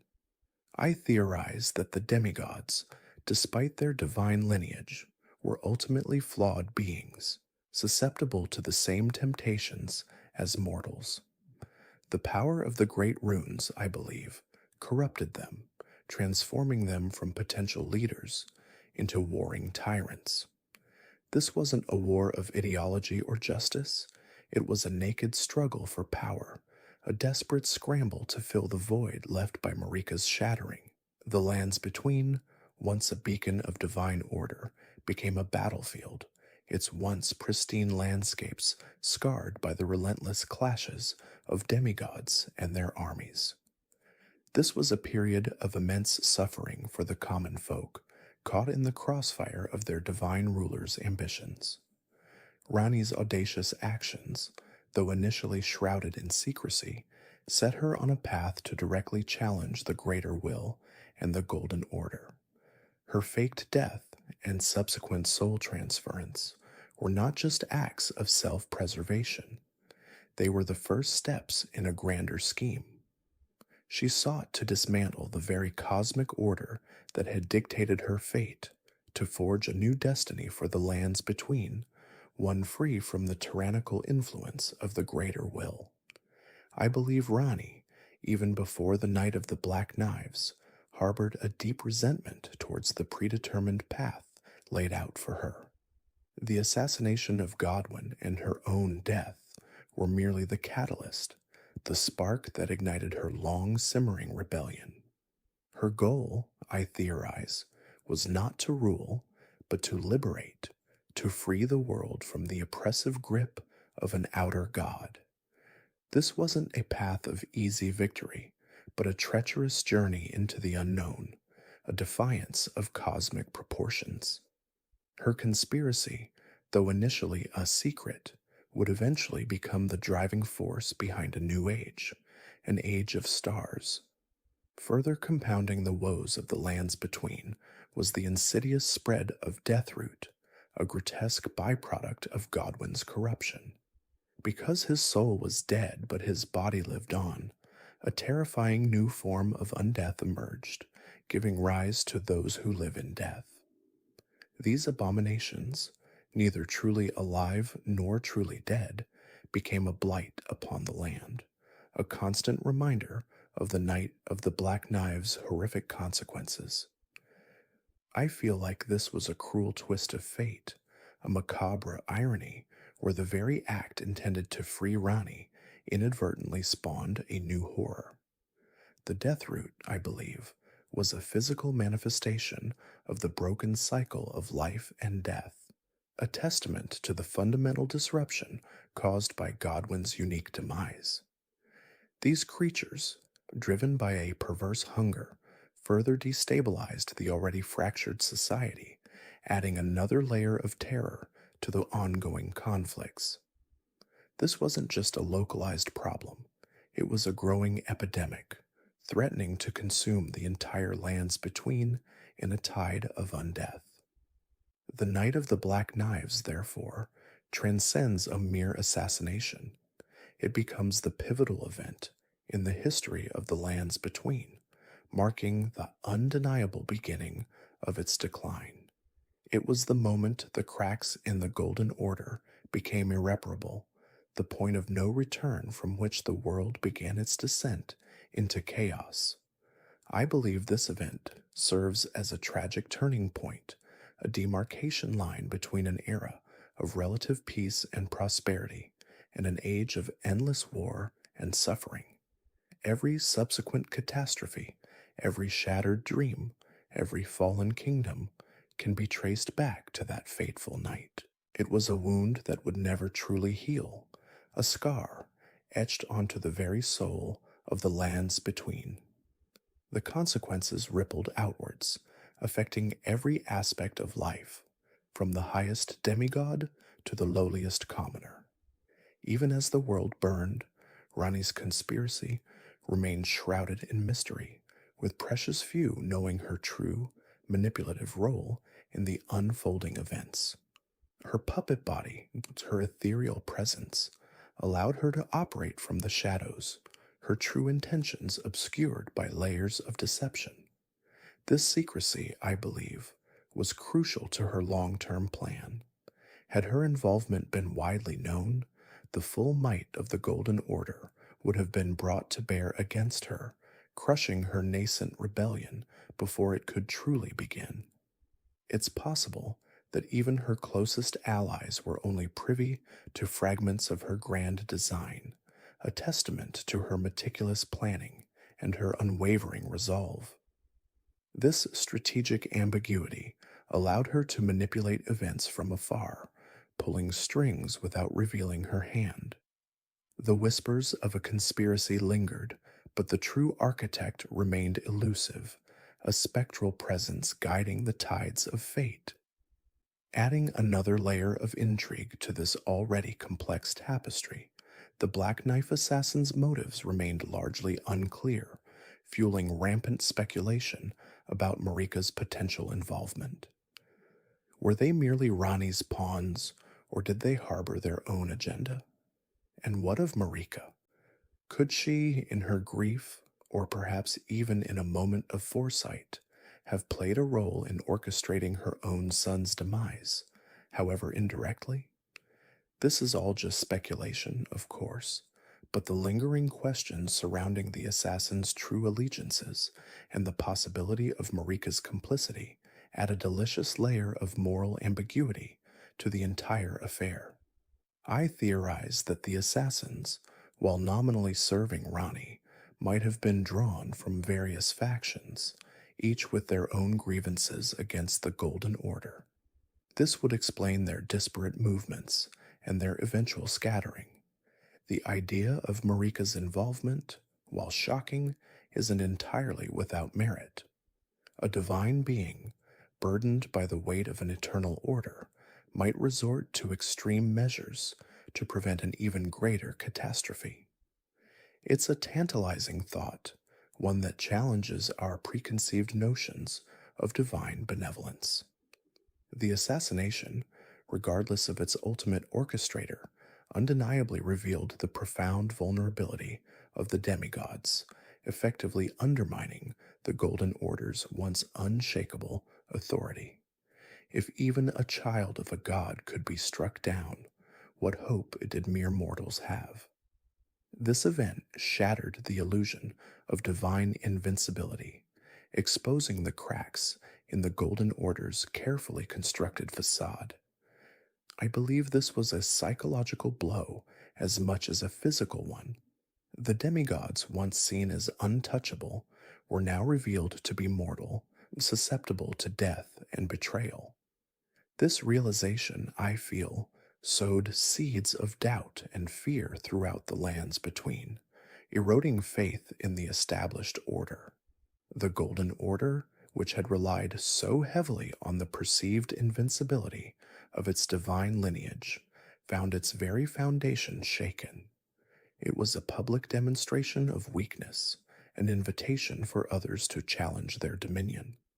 As a direct consequence of these cascading events, the lands between descended into an unprecedented era of chaos as the demigods, stripped of their unifying leadership and emboldened by the perceived weakness of the Golden Order, vied for power in the aftermath of the Night of the Black Knives. This was the true beginning of the Shattering, a period of relentless warfare and unimaginable suffering. Every demigod, driven by ambition and a thirst for power, carved out their own fiefdoms, plunging the land into a perpetual state of conflict. I believe this was a self-perpetuating cycle of violence, where each victory begot another conflict, each loss fueled further resentment. The common folk, caught in the crossfire, bore the brunt of this divine squabble, their lives shattered by the endless wars. This wasn't just a political struggle, it was a societal collapse, a descent into anarchy where only the strong survived. Ultimately, the Night of the Black Knives serves as the undeniable catalyst for the eventual collapse of the Golden Order. It was the first domino to fall, setting in motion a chain of events that would irrevocably alter the fate of the lands between. Without this initial act of defiance, I believe, the Golden Order might have persisted, its rigid tenets dictating the lives of its inhabitants for eternity. But the assassination, the shattering of the Elden Ring, and the subsequent wars of the demigods all stemmed from that fateful night. It was the wound that festered, the infection that spread, leading to the terminal decline of a once mighty empire. This wasn't a sudden implosion, but a slow, agonizing death brought about by a single audacious act. And so, Rani's actions, though born from a desire to escape her own predetermined fate, inadvertently set the stage for the Tarnished's eventual journey. Her defiance, her rebellion against the greater will, created the very circumstances that would call forth a new hero, a new hope for the lands between. The shattered Elden Ring, the warring demigods, the encroaching Deathroot, all of these were consequences of that pivotal night. The Tarnished, an outcast, a forgotten champion, would be drawn into this fractured world, tasked with the impossible mission of restoring the Elden Ring and reshaping the very destiny of the lands between. I believe Rani, in her grand design, might have even foreseen this, understanding that her actions, while destructive in the short term, were necessary to usher in a new age, an age where the influence of the greater will would finally be broken. Her conspiracy, shrouded in mystery and bathed in blood, was the dark prelude to a new dawn, a dawn that would only break with the arrival of a champion. The Night of the Black Knives, a tragedy of immense proportions, was also, in a strange and terrible way, the genesis of a new future, a future that you, the Tarnished, are destined to forge. As we move into the next chapter, we'll explore the immediate aftermath of the shattering, delving into the individual struggles and ambitions of the demigods as they grapple for power in a world turned upside down. You thought you knew the story of the shattering, didn't you? A simple war, a broken ring, demigods squabbling over power. But what if I told you that the true chaos began not with a bang, but with a deliberate, calculated act of defiance? As we move into the next chapter of our timeline, squarely in the beak to post-shattering, chaotic era, we witness the unraveling of everything the Golden Order held sacred and the forging of new, terrifying destinies. This isn't just a war, it's a cosmic divorce, a familial feud, and a desperate struggle for autonomy, all rolled into one cataclysmic period. I believe the conventional narrative often glosses over the sheer audacity of Queen Marika's actions. She was, after all, the progenitor of the Golden Order, the very foundation upon which the lands between were built. Yet it was Marika herself who, in a moment of what I can only describe as profound disillusionment, or perhaps even a calculated act of rebellion, shattered the Elden Ring. This wasn't an accident. This wasn't a random act of cosmic violence. This was a deliberate, shattering blow to the very fabric of reality, plunging the lands between into an immediate and irreversible state of chaos. I theorize that her motivations were complex, perhaps a desperate attempt to break free from the greater will's suffocating influence, or a tragic sacrifice intended to force a new path for her children. Whatever her reasons, the consequences were immediate and devastating. The world, as everyone knew it, ceased to exist. And what was the response from the cosmic entity that had once championed her? The greater will, that enigmatic and all-powerful outer god, chose to abandon Marika. Imagine the sheer weight of that rejection.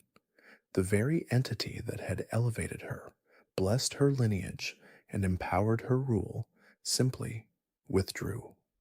This abandonment left the lands between not just broken, but utterly leaderless in the eyes of its celestial patron. I think this is a crucial detail often overlooked. The lands between weren't just without a ruler, they were without divine guidance, a ship adrift in a storm without a compass. This absence of the greater will's direct intervention, or at least its perceived withdrawal, created a power vacuum that the demigods, Marika's offspring, were all too eager to fill. Speaking of which, with the Elden Ring shattered into countless fragments, the most significant pieces, known as great runes, became potent symbols of power and authority. These were not mere trinkets, they were shards of divine law, imbued with immense power, and each demigod, in their own unique way, sought to claim one. This scramble for great runes wasn't just about accumulating power, it was about staking a claim to legitimacy, to filling the void left by Marika and the greater will. It was a desperate grab for a piece of the divine, a tangible link to the shattered order. You can imagine the scene, a world in ruins, and Marika's children, each with their own ambitions and flaws, vying for these potent artifacts. Among these squabbling demigods, one stands out for his perceived weakness, and paradoxically, his eventual survival. Godric the Grafted, a direct descendant of Godfrey and Marika, was widely considered the weakest of the demigods. His lineage was impeccable, but his personal power was, shall we say, less than impressive. When the chaos of the shattering erupted, Godric, rather than standing his ground in the capital, fled Lindell. But he didn't flee empty-handed. He managed to secure a great rune, a shard of the Elden Ring, through means that are, frankly, a bit murky, and certainly not through any display of valor. I believe this act of opportunistic acquisition, coupled with his subsequent retreat, paints a clear picture of his character. Cunning, cowardly, and ultimately driven by a desperate desire for power he could not earn through strength alone. His flight from Lendell marks an early indicator of the fractured loyalties and self-preservation instincts that would come to define the shattering. While Godric was making his ignominious escape, a far more cunning and powerful figure was making his move within the very heart of the capital. Morgott, the Veiled Monarch, a cursed omen son of Marika and Godfrey, secretly ascended to rule Lendell. His omen heritage, marked by horns and a monstrous appearance, was a source of profound shame and ostracization within the Golden Order. For years, he had been imprisoned, hidden away, a living testament to the Golden Order's intolerance. Yet when the world fractured, it was Morgott, the outcast, who stepped up. He ruled not openly, but from the shadows, maintaining the illusion of a functioning golden lineage, while actively concealing his true identity. This act of self-sacrifice, ruling a kingdom that reviled his very existence, is a testament to his complex character. I theorize that his devotion to the Erd Tree and Lendell was so profound that he was willing to endure perpetual humiliation to protect it. Morgott's rule was not merely a placeholder, it was an active effort to reassert control and establish the golden lineage's dominance. He branded other demigods as traitors, viewing their pursuit of individual power and their disregard for the capital as a betrayal of their shared heritage and the crumbling Golden Order. This wasn't just political maneuvering. It was a deeply personal crusade for Morgott, who saw himself as the last true defender of the Erd Tree. He sought to maintain a semblance of order in a world spiraling into anarchy, even if it meant condemning his own siblings. His actions cemented the deep divisions among the demigods, transforming a family squabble into a full-blown war for ideological supremacy. Amidst all this turmoil, one figure's disappearance remains shrouded in mystery: Radagon, Marika's consort. He was a powerful figure, a champion of the Golden Order, and a formidable warrior. Yet after the shattering, he simply vanished. His fate is unknown, a gaping hole in the timeline that begs for an explanation. Was he imprisoned? Did he flee? Or did he, like Marika, undergo a profound transformation that removed him from the immediate conflict? I believe his absence is a deliberate narrative choice, hinting at deeper machinations and perhaps a hidden role he played or continues to play in the unfolding drama. His disappearance adds another layer of intrigue to an already complex tapestry of events, leaving us to wonder about the true nature of his relationship with Marika and the greater will. But what truly ignited the flames of war and set the stage for the most devastating conflicts was an event that preceded the full blown shattering, yet its consequences reverberated throughout this era. Rani the Witch, an Empyrean daughter of Radagon and Renala, orchestrated the Night of the Black Knives. This wasn't just an assassination, it was a ritualistic murder, specifically targeting Godwyn the Golden, Marika's beloved firstborn son. The Black Knives, shadowy assassins believed to be Numen women in service to Rani, struck with precision and deadly intent. Godwyn was killed in soul but not in body, a partial death that left him in a grotesque, undead state, forever tied to the roots of the Erd tree. I think this act was a calculated move by Rani, a deliberate strike against the Golden Order's most cherished symbol of perfection and immortality. Rani's motivations for this heinous act were deeply personal and tied to her desire to escape a predetermined destiny. She was an Empyrean, chosen by the Two Fingers to potentially become a vessel for an outer god, specifically the Greater Will. This destiny, to become a goddess bound to a cosmic entity, was anathema to her. To break free, she discarded her Empyrean flesh, performing a ritual that severed her spirit from her body. This wasn't just a symbolic act, it was a profound rejection of the Greater Will's influence and a desperate bid for self-determination. By orchestrating Godwyn's partial death and simultaneously shedding her own flesh, Rani believed she could escape the clutches of fate and forge her own path, free from the dictates of the gods. This act of defiance is, in my opinion, one of the most pivotal moments in the entire timeline, setting in motion a chain of events that would forever alter the lands between.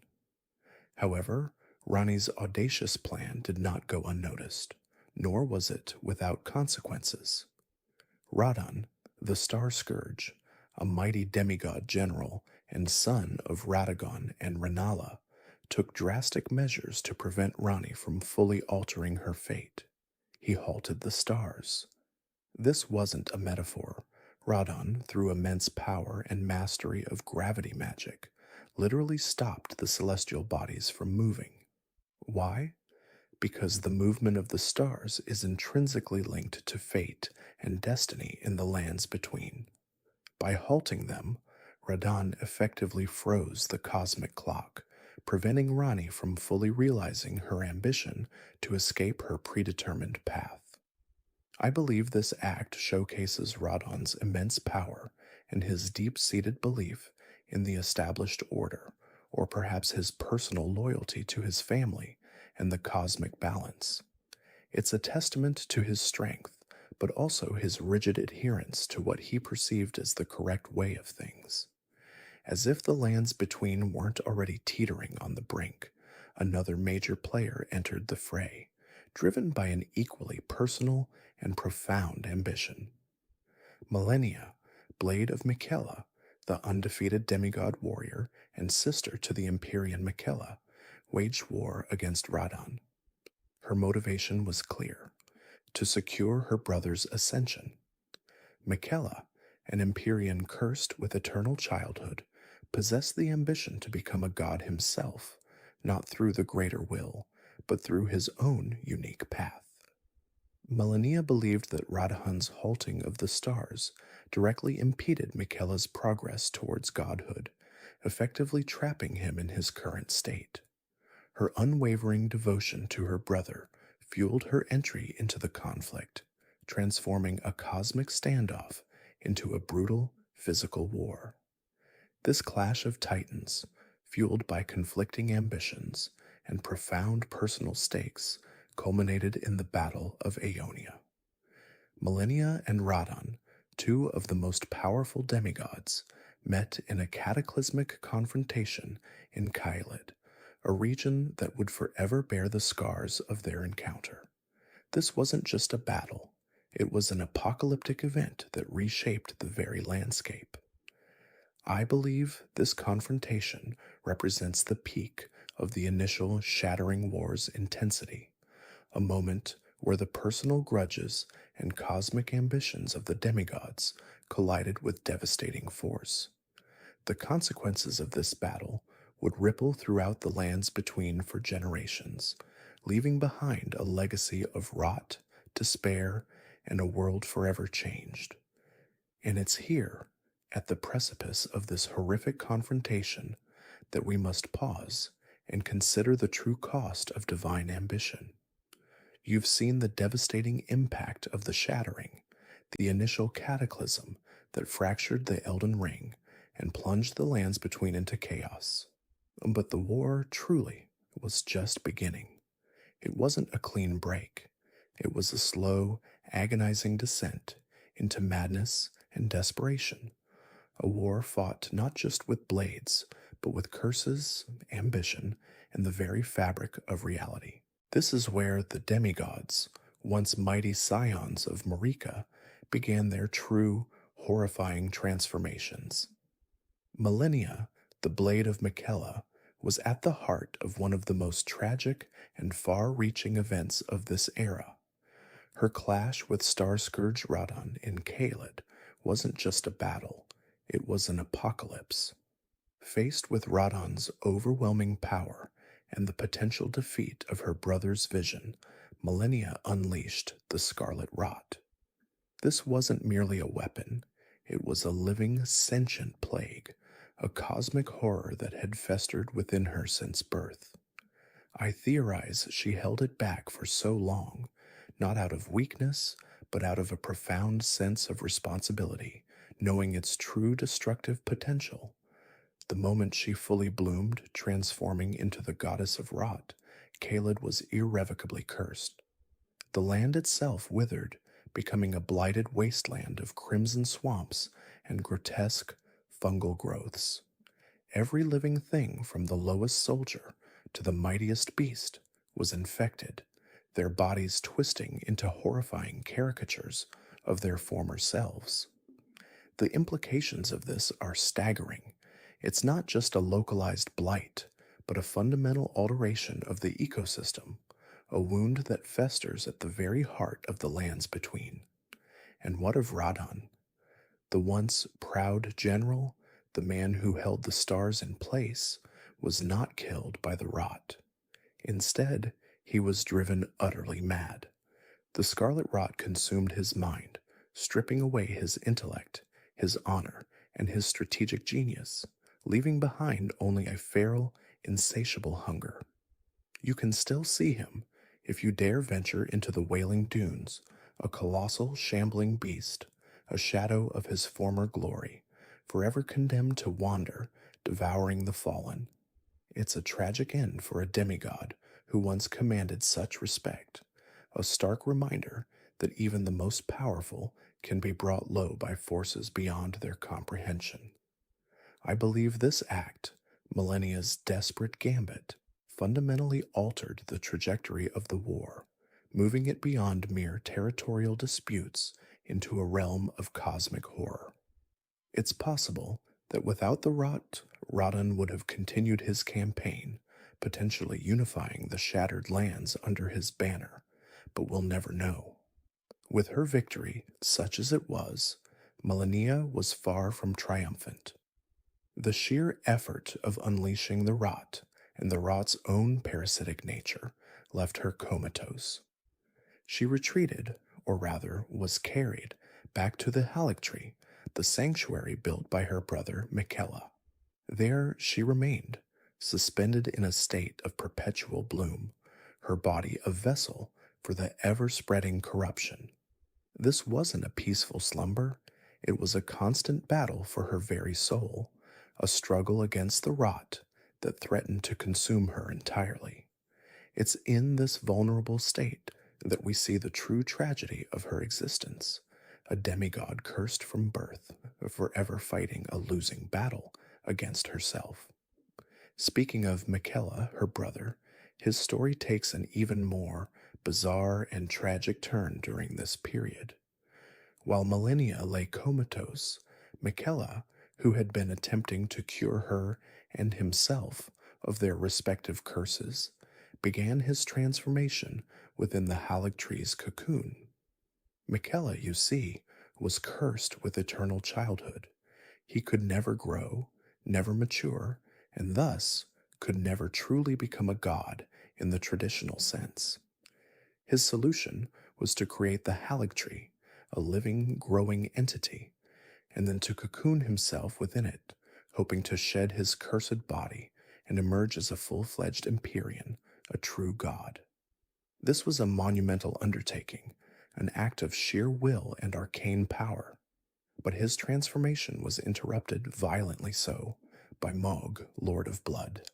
Mog, one of Marika's children, but born of an Omen bloodline, harbored a dark ambition. He sought to establish his own dynasty, the Mogwin dynasty, and to do so, he needed a god. He saw Michaela, an Empyrean, as the perfect vessel for his twisted vision. Mog, driven by the whispers of the formless mother, an outer god of primordial blood and malevolence, kidnapped Michaela from his cocoon. This wasn't a rescue, it was an abduction, a sacrilege against the very concept of divine transformation. He believed that by nurturing Michaela's growth with his own cursed blood, he could elevate him, not into a god of benevolence, but into a god of blood, a dark deity to rule over his new dynasty. The implications of this are chilling, an outer god manipulating a demigod to establish a new, horrific world order. It's a testament to the sheer desperation and ambition that permeated the lands between at this time. Mog then established his Mogwin dynasty deep within the subterranean reaches of the lands between, a hidden kingdom dedicated to the worship of the formless mother. His followers, blood-crazed cultists and grotesque creatures, reveled in violence and sacrifice, believing that through bloodshed they could usher in a new age. This wasn't just a power grab, it was a religious crusade, a perversion of faith. He truly believed he was doing Michaela a favor, that he was elevating him to a higher, more powerful form of godhood. This is all just speculation, of course, but it's possible that Michaela, even in his comatose state, was aware of what was happening, a prisoner in his own body, forced to endure Mog's grotesque ministrations. The question of Michaela's true nature and his ultimate fate remains one of the greatest mysteries of the lands between. Meanwhile, another demigod, Rykard, Lord of Blasphemy, was pursuing his own path to power, one even more horrifying than Mog's. Rykard, once a respected jurist and a son of Marika and Radagon, became disillusioned with the Golden Order. He saw its hypocrisy, its decay, and its inability to truly protect the lands between. His solution? To devour the gods themselves. He journeyed to Mount Gelmir, the volcanic peak, and there he merged with the great serpent Iglay, an ancient primordial entity. This wasn't a metaphorical merging. It was a literal, physical assimilation, transforming him into a monstrous, grotesque being, a living embodiment of blasphemy. He believed that by consuming all life, all gods, he could transcend the cycle of death and rebirth, becoming an eternal, all consuming force. This is a terrifying inversion of the traditional divine order, a demigod seeking to become a god by destroying all other gods. From his volcanic throne in Volcano Manor, Rykard invited Tarnished, those exiled from the lands between, to join him. He offered them power, influence, and the promise of a new order in exchange for treachery.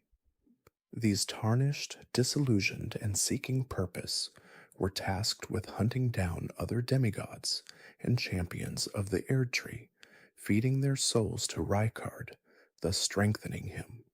It's a classic Faustian bargain, trading one's soul for power, but in this case, the power is literally the ability to consume the divine. This is where the lines between good and evils truly blur, where desperate individuals make desperate choices in a fractured world.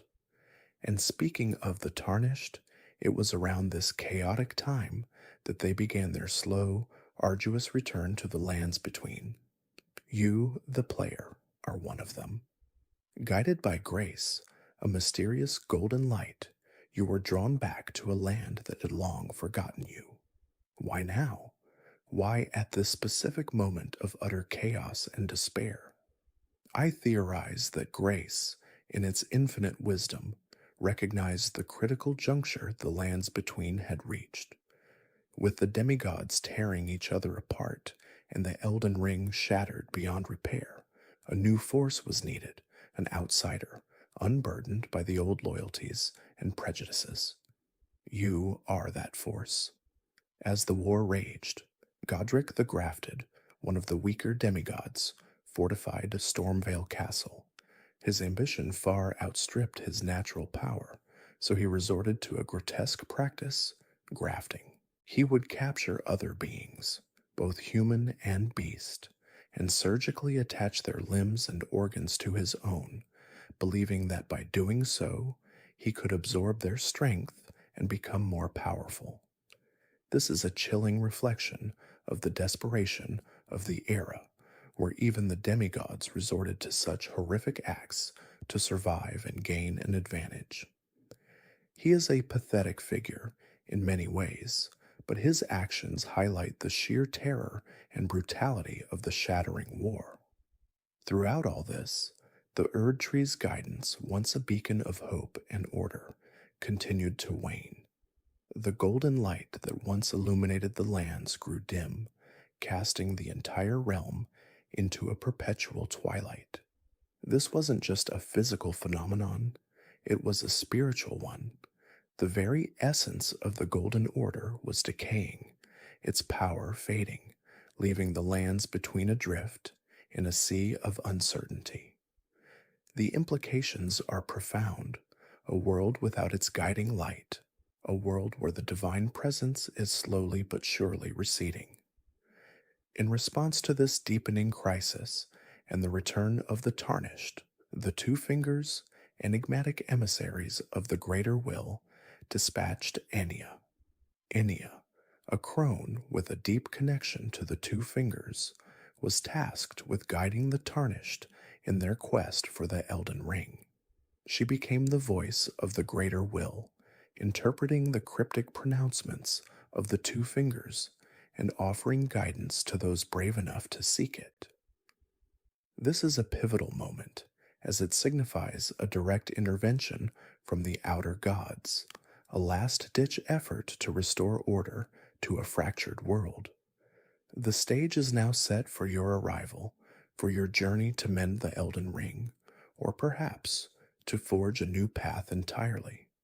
But what does it truly mean to be guided by grace in a world so steeped in madness? And what role will you, the tarnished, play in the final desperate acts of this epic saga? But what really is a war without a sanctuary, a place where those who sought to mend the broken could gather? This, I believe, is where the Round Table Hold truly enters the narrative. It wasn't always a spectral haven, I theorize it was once a physical location, perhaps a grand hall, which through some unknown magic or desperate act became a spectral refuge for the tarnished. You see, the tarnished, those exiled from the lands between, were now being called back, drawn by the faint echoes of grace. The Round Table Hold became their crucible, a place where they could hone their skills, share fragmented lore, and prepare for the impossible task of restoring the Elden Ring. It's a fascinating concept, this idea of a spiritual hub existing outside the physical world, yet profoundly influencing it. I think it speaks to the desperate measures taken in a fractured world, a world where conventional strongholds were no longer enough. This is all just speculation, of course, but the implications are profound. A communal dream, a shared purpose manifesting as a collective sanctuary. Speaking of defense, while the Tarnished sought refuge, the Golden Lineage's last bastion, Lendel, the royal capital, found itself under constant siege. Morgott, the Omen King, a demigod afflicted with the curse of the Omen, stood as its unyielding guardian. He fought with a ferocity born of duty, and perhaps a deep-seated resentment. He wasn't just defending a city. He was defending the legacy of Marika, a legacy he himself was largely excluded from due to his birth. I believe his commitment was absolute, a tragic figure caught between loyalty to a system that rejected him and the need to protect what remained of it. He repelled incursions from other demigods, each vying for supremacy, each believing they had a rightful claim to the Elden Ring. But he also fought against the Tarnished, seeing them as interlopers, as agents of further chaos. It's a complex motivation, isn't it? To protect a throne you can never truly sit upon, to defend a lineage that views you as an aberration. This relentless defense, I feel, further solidified Lendel as a fortress, but also isolated Morgott, making him a solitary sentinel in a crumbling world. The Shattering War, as its name implies, didn't just break the Elden Ring. It shattered alliances, fractured families, and left the demigods isolated in their respective domains. Each demigod, once part of a larger, albeit dysfunctional, family unit, now retreated into their own fiefdoms, consolidating power and guarding their great runes. Radon held Caelid, a land now blighted by scarlet rot.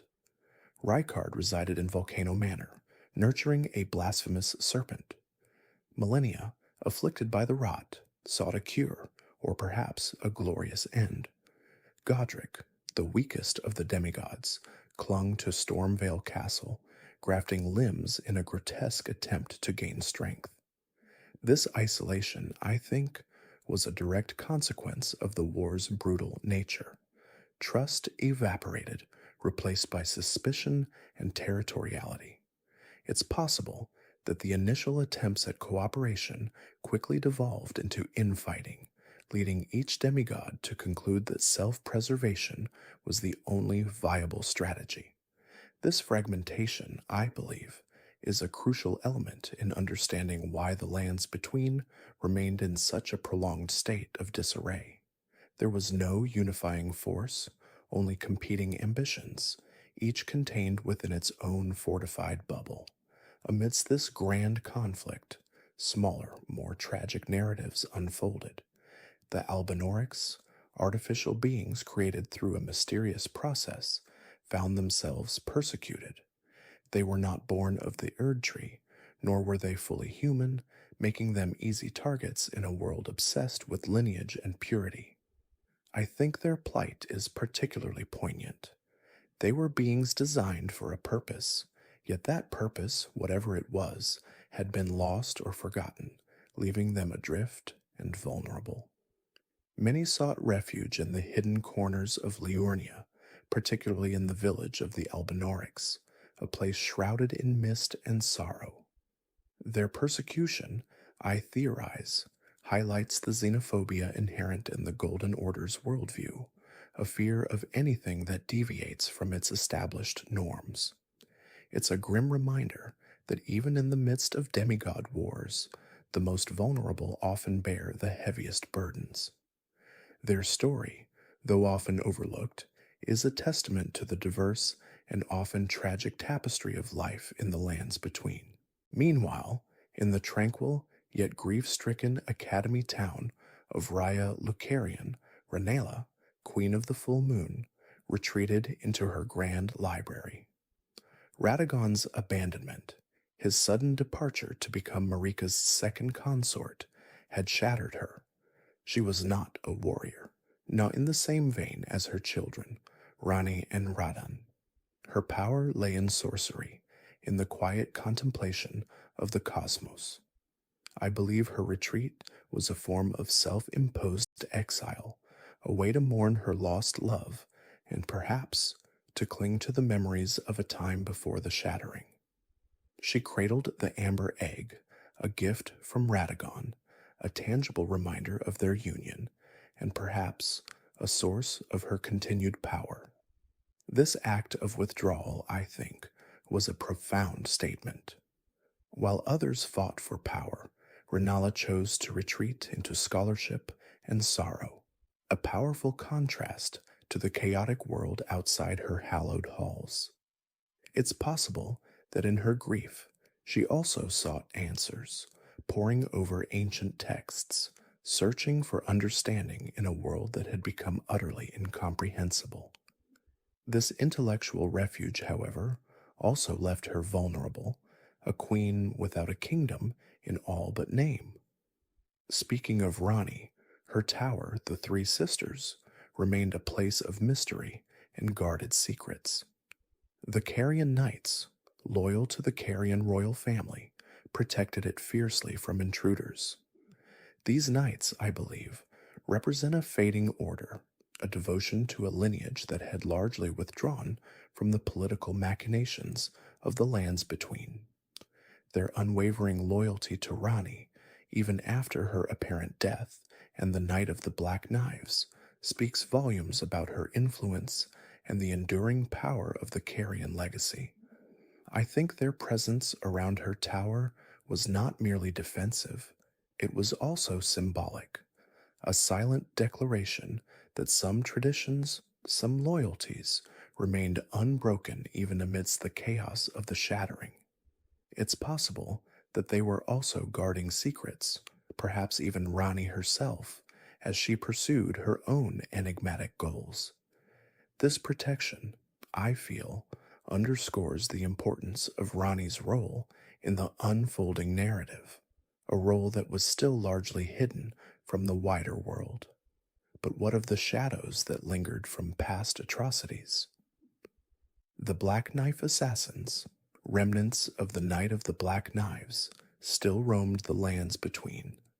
Their identity, their motivations, remained shrouded in mystery, even to this day. I theorize they were not a unified army, but rather a dispersed network carrying out clandestine operations, perhaps at the behest of unseen masters, or driven by their own dark agenda. Their existence served as a constant reminder of the fragility of life and the ever-present threat of betrayal. Their distinctive black knives, imbued with a deathly power, were a chilling testament to their effectiveness. I believe their continued presence was not just a lingering threat, but also a symbol of the deep-seated corruption and conspiracy that permeated the lands between. They were the silent arbiters of death, operating outside the established rules of engagement, adding another layer of terror to an already terrifying world. Their elusive nature, I think, made them even more menacing, a whispered threat in the dark. And then, a truly existential threat began to manifest, the flame of frenzy. This terrifying force, an ancient and primordial chaos, began to spread, threatening to consume the entire world in an inferno of madness. I believe its emergence during the shattering was no coincidence. The world's broken state, the despair and hopelessness, created fertile ground for its insidious influence. It's possible that the weakening of the Erd Tree's influence, the fracturing of the Golden Order, allowed this ancient evil to resurface with renewed vigor. The flame of frenzy represents a complete rejection of order, a desire to return everything to a primal, undifferentiated state. It's a terrifying prospect, a complete annihilation of individuality and form. I think its spread adds another layer of urgency to the Tarnished's quest, transforming it from a mere power struggle into a desperate fight for the very existence of the lands between. This looming catastrophe, I feel, is the ultimate consequence of the shattering, a world teetering on the brink of utter destruction. Into this fractured and perilous world, the tarnished, those exiled champions, were called back. And it is here, I believe, that your journey truly begins. You, the player, are one of these tarnished, guided by the faint whispers of grace. But you are not alone. You encounter Melina, a mysterious maiden with a burning eye, who offers to guide you to the Erd Tree.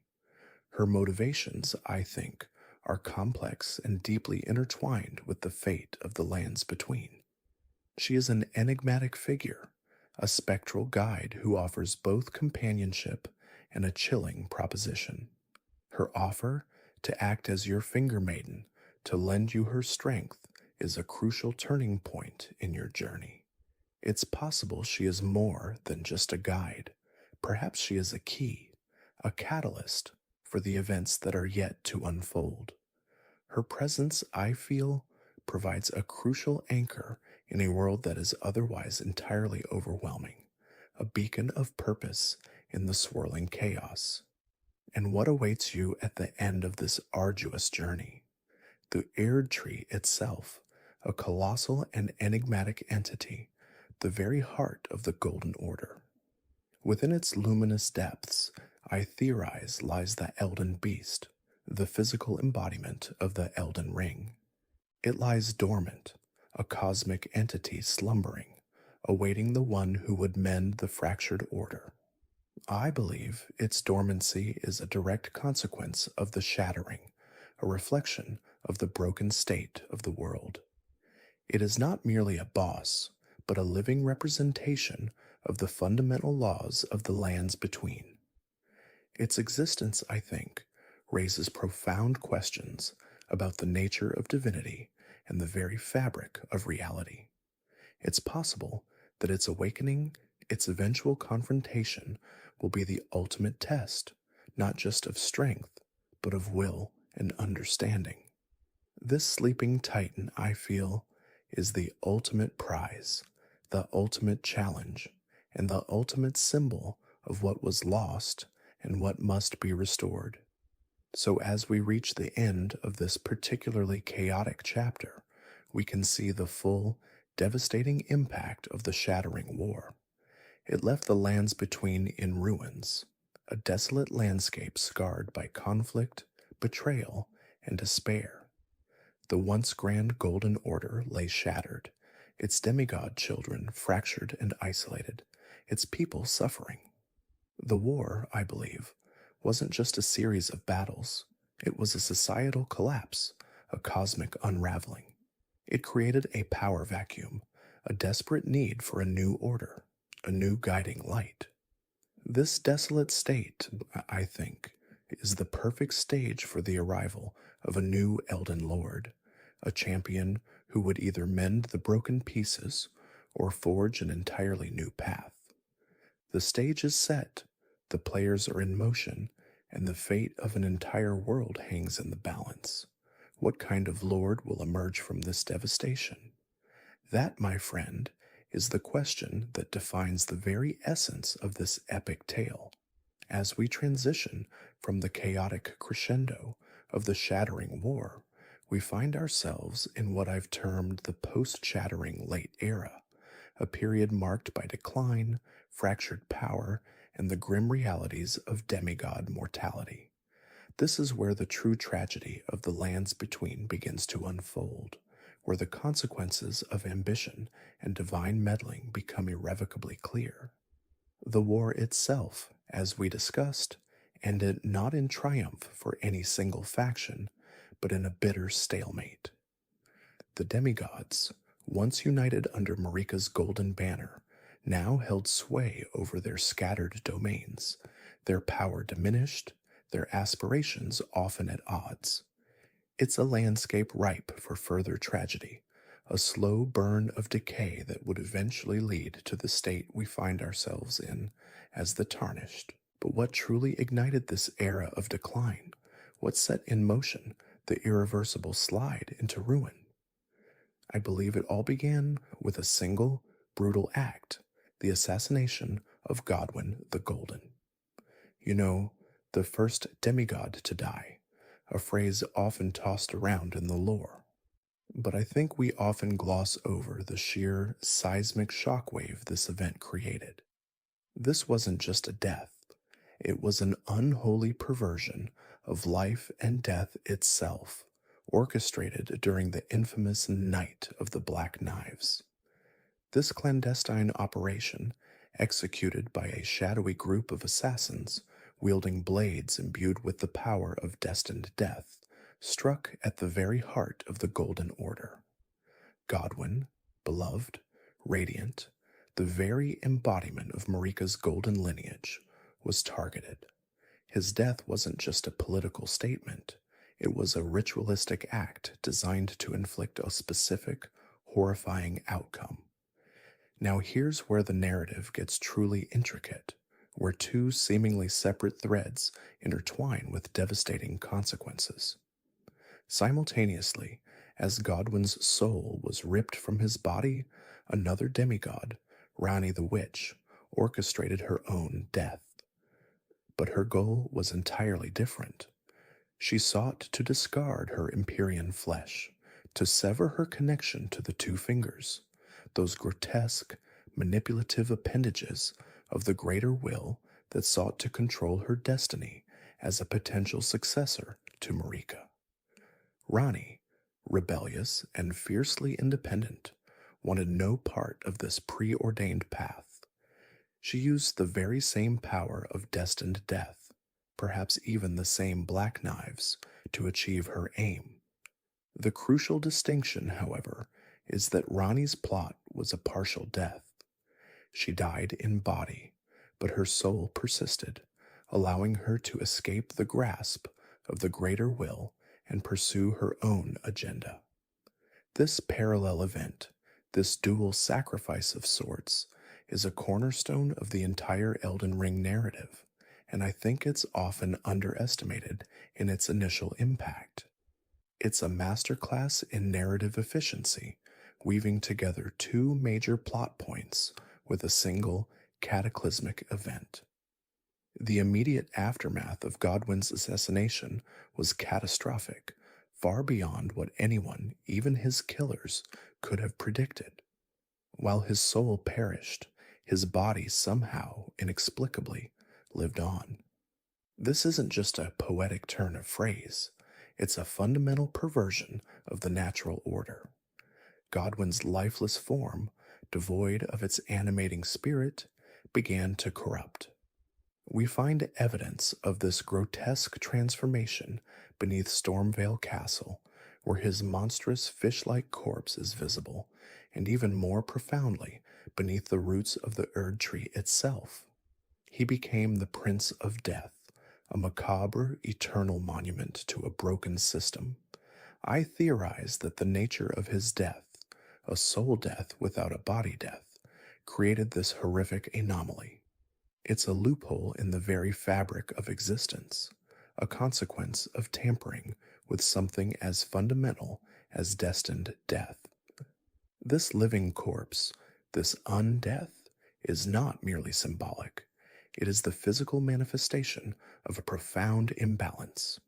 And from this putrefying form, a sinister blight began to spread, Deathroot. This insidious corruption, a tangible manifestation of Godwin's unending undeath, started to infest the lands between. It's a creeping horror, turning the living into the soulless husks of those who live in death.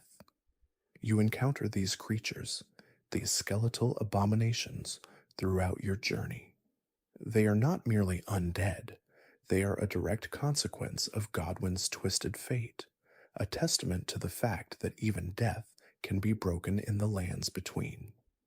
This is not just a localized problem, it's a pandemic of undeath, a slow, agonizing rot that gnaws at the very foundations of the world. It's a constant reminder of the Golden Order's failure to contain the consequences of its own divine meddling. It's against this backdrop of spreading undeath that we encounter Fia, the deathbed companion. Her arrival at the Round Table Hold isn't just a quirky character introduction. It's a direct response to the spiritual crisis instigated by Godwin's fate. Fia, a woman of profound empathy and a practitioner of a forbidden faith, seeks champions. She wants to commune with Godwin, to somehow soothe his tormented spirit, to bring solace to the Prince of Death.